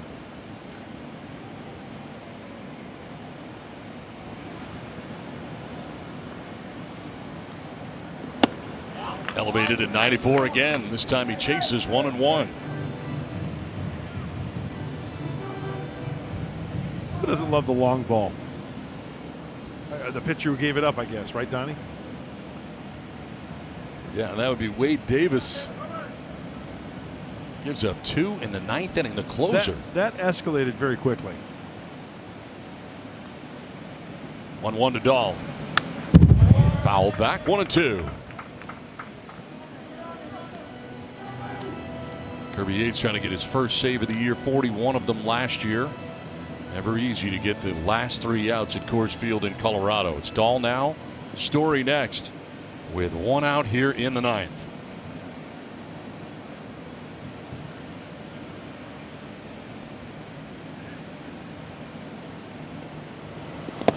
Bounces in, 2-2.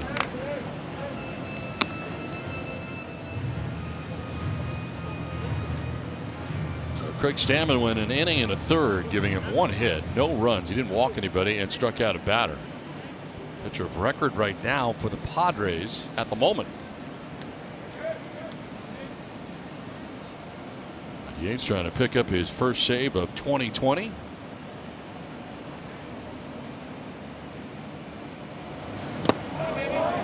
Full count now. Bounced a couple.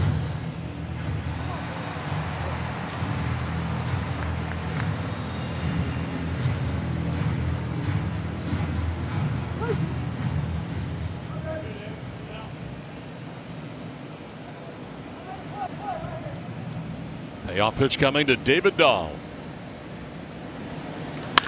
And it is hit sharply into center field for a base hit.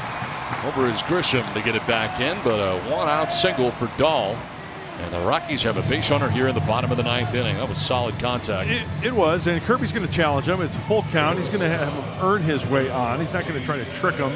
You know, he will throw the split finger anytime, but in this situation, have him earn it. He does, and make a good pitch here. Hopefully you get a grounder to get out of this. Now you get into the teeth of this Rockies order. Yes. Starts with Trevor Story, who has 3 hits in the game tonight. A single to center, a single to left, and he is homered. The home run came in the bottom of the 7th inning, and at the time gave the Rockies a 5-4 lead.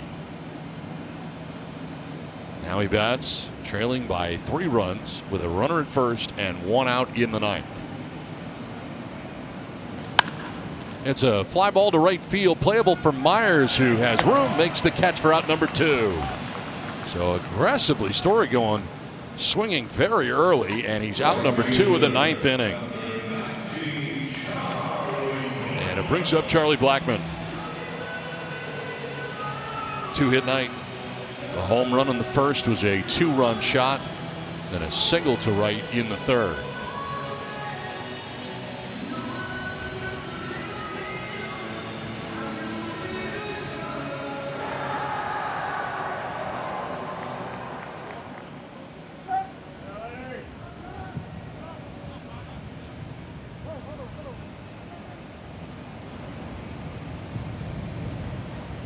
Sure, the umpire is moving. They've asked him to move the second base umpire to the right side. Yeah, out of the release point of Kirby Yates.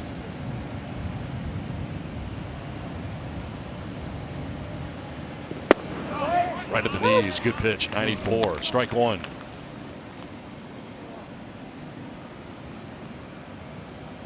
we go. Walters to ground back to the mound. Dahl had a base hit to center. Trevor Story flies out to right. 2 down in the 9th inning.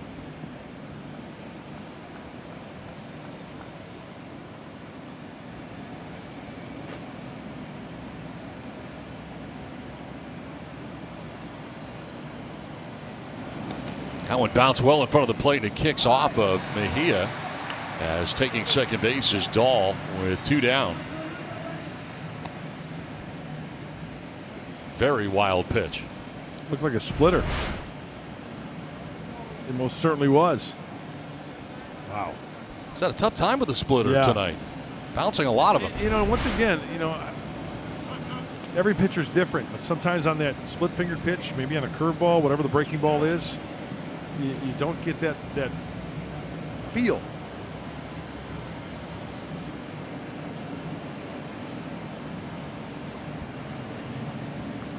One to Blackmon as Yates now backs off.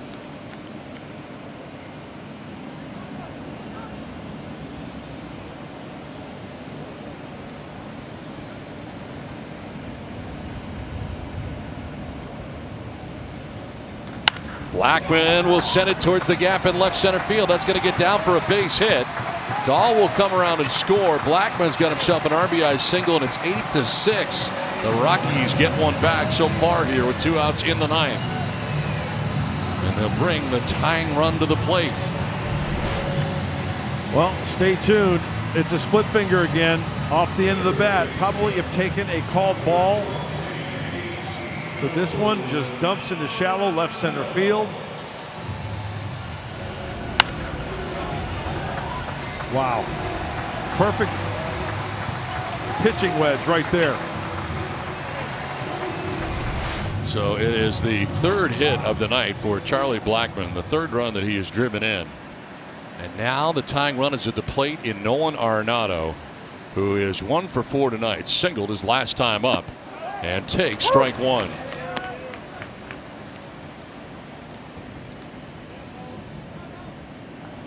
Against Yates, he is 1 for 12 with 5 strikeouts. It's just 0-83 against Kirby.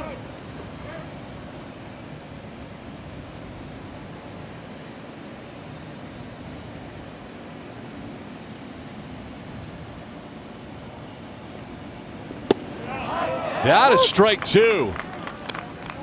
And Friar faithful, I'll invite you to stand as one across San Diego as Kirby Yates has 2 outs and a count of 0-2. Another split finger right on the outside corner at the knees. 2 down, 9th inning. An 0-2 pitch coming to Nolan Arenado. On the ground, up the middle into center field, a base hit. And Blackman will take second base on the single by Arenado. And the inning continues.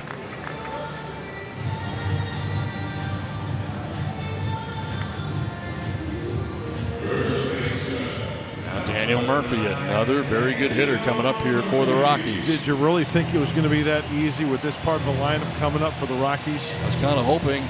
Stay tuned. Daniel Murphy with a single to center in the 6th inning, a 1-for-4 night for the Rockies first baseman. No success against Yates in the past. Blackman at second, Arenado at first.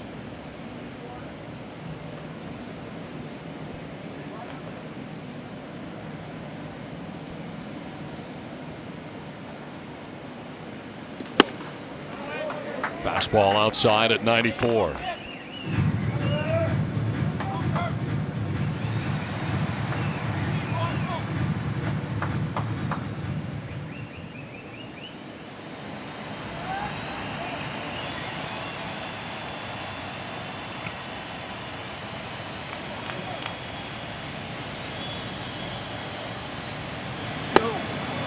Two and 0. Missed away and now in. What also hurts about that Arenado knock is he had him 0-2.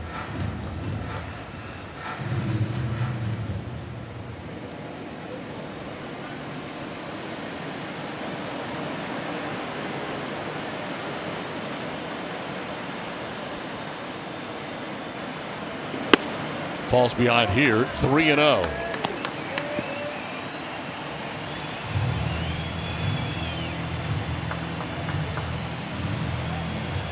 McMahon waiting on deck for the Rockies here in the bottom of the 9th inning. They have 1 run back. The tying run is at first base in Nolan Arenado. As Daniel Murphy is ahead in the count 3-0. And you never know with him, he may swing here 3-0. Takes strike 1.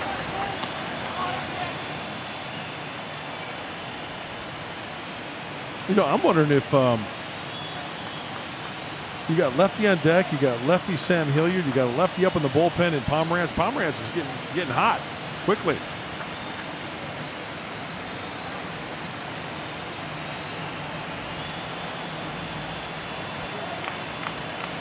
It's backs off again.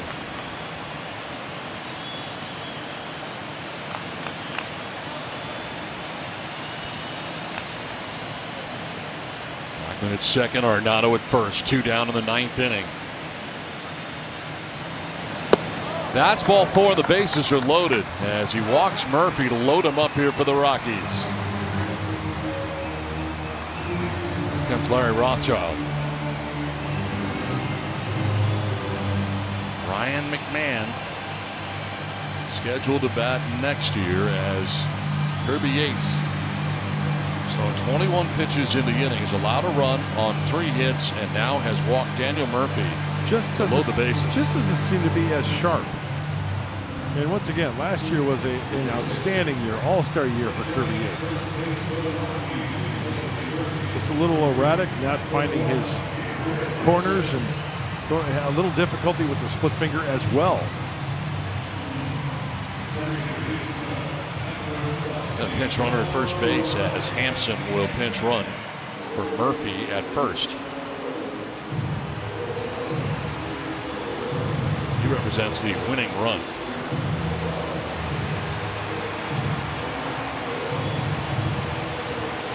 It's Blackman at third, Arenado at second, Hampson at first.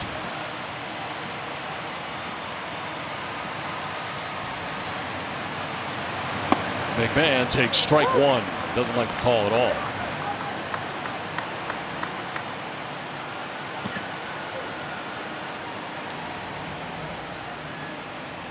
2 for 3 against Yates in his career, a couple of singles.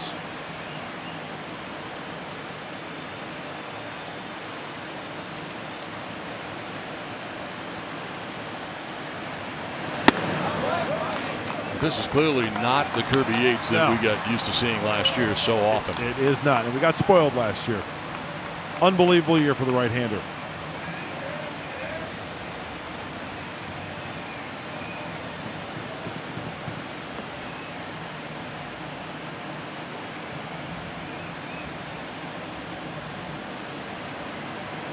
That bounces in, and it's 2-1. And you had to think a couple of times during the Giants series that the Padres would go to Yates in different situations, and they did not, which led you to kind of wonder whether or not something is wrong with Kirby Yates. And now you see him come in and struggle a little bit here tonight, and you wonder if he's not trying to pitch his way through something that may be wrong with him. He was up a couple times, you're right, because we saw it on our monitor, but elected not to go to him, just as it seemed to be as crisp.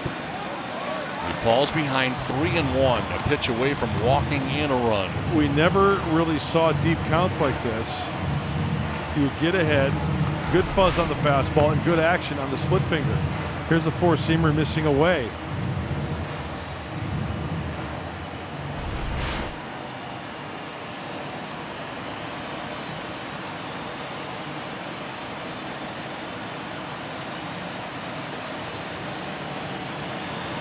Backs off again.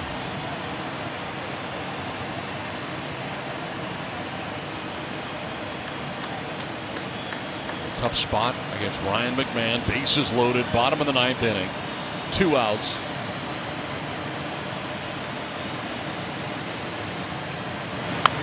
McMahon fouls it off. Fastball right down the middle, and he fouled it off.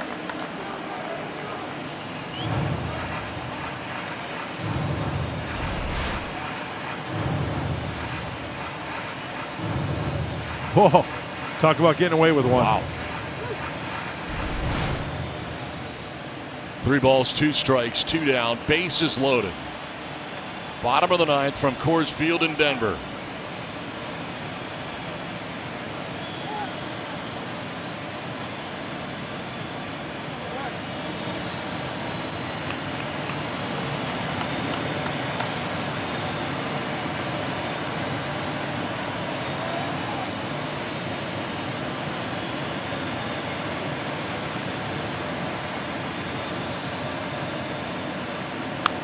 Fouled off, and we'll do it again. Fastball a little harder that time at 94, but still a pretty good spot to hit it.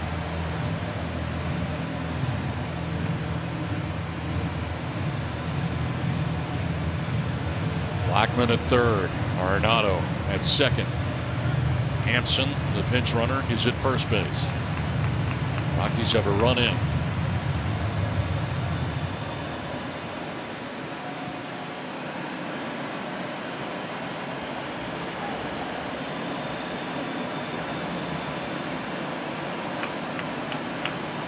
Not the first time that Kirby Yates has had trouble with Francisco Mejia and seeing the signs, figuring out what it is he wants to do. That's inside. He walks in a run, and it's a 1-run game. Back-to-back walks, and that's going to be the night for the Padres closer. So it is 8-7 now. As Charlie Blackmon comes in from third base, Drew Pomeranz going to be coming in from the pen here for the Padres. The tying run is 90 feet away for the Rockies. So strange to see this Kirby Yates walk off the field. It's 8-7. Step aside. Drew Pomeranz comes into the game trying to get the final out of this one with a tying run at third base, the potential winning run at second base for Colorado. There we saw Drew Pomeranz last night in the 7th inning, threw an inning, gave up a hit, struck out 1. He just needs 1 out right here. Enters his 5th game. Opponent's only hitting .083 off the veteran left-hander. Talk about crunch time. I mean, wild pitch, pass ball. We got a pinch hitter, and Chris Owings is going to come up here to pinch hit for Hilliard. 8th member of the Rockies to bat in the 9th. With 2 down, Pomeranz trying to close the door on a comeback for Colorado.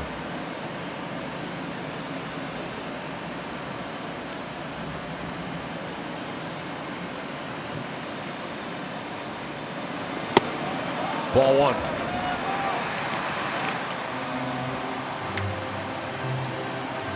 Oh for 6 so far. He's been in 3 games for the Rockies. It's Arenado at third, Hampson at second, McMahon at first. And a 1-0 from Pomeranz. That's ball 2.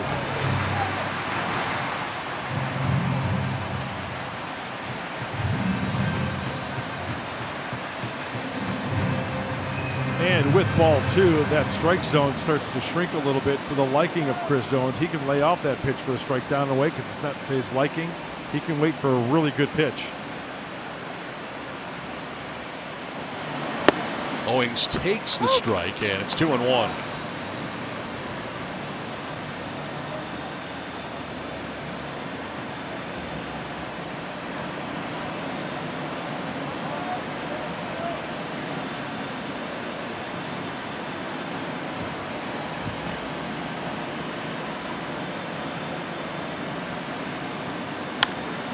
Carves it foul, 2-2. So Pomeranz battles back at down 2-0. It's now 2-2. Will he throw the curveball? Will he throw the knuckle curve? Will he stick with the heater?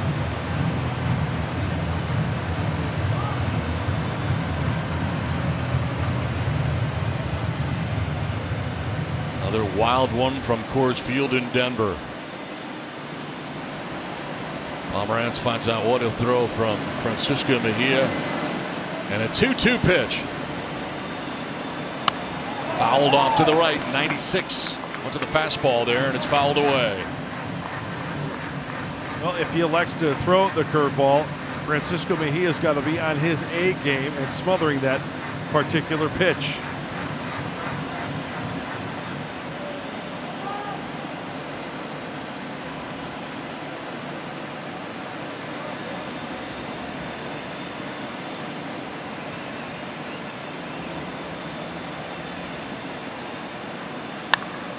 In the air, foul down the left field line, well out ahead. Wow, he cleaned that one out. That was right at the belt buckle of Owings.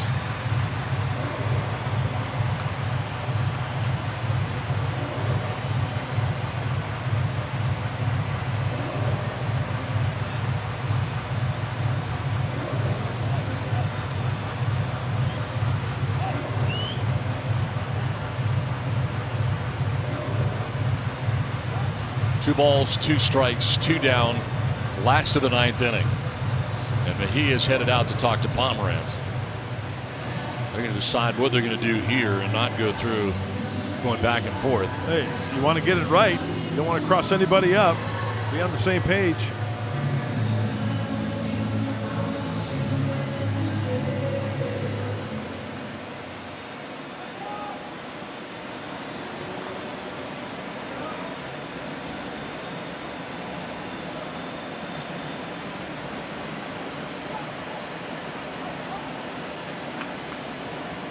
Two again.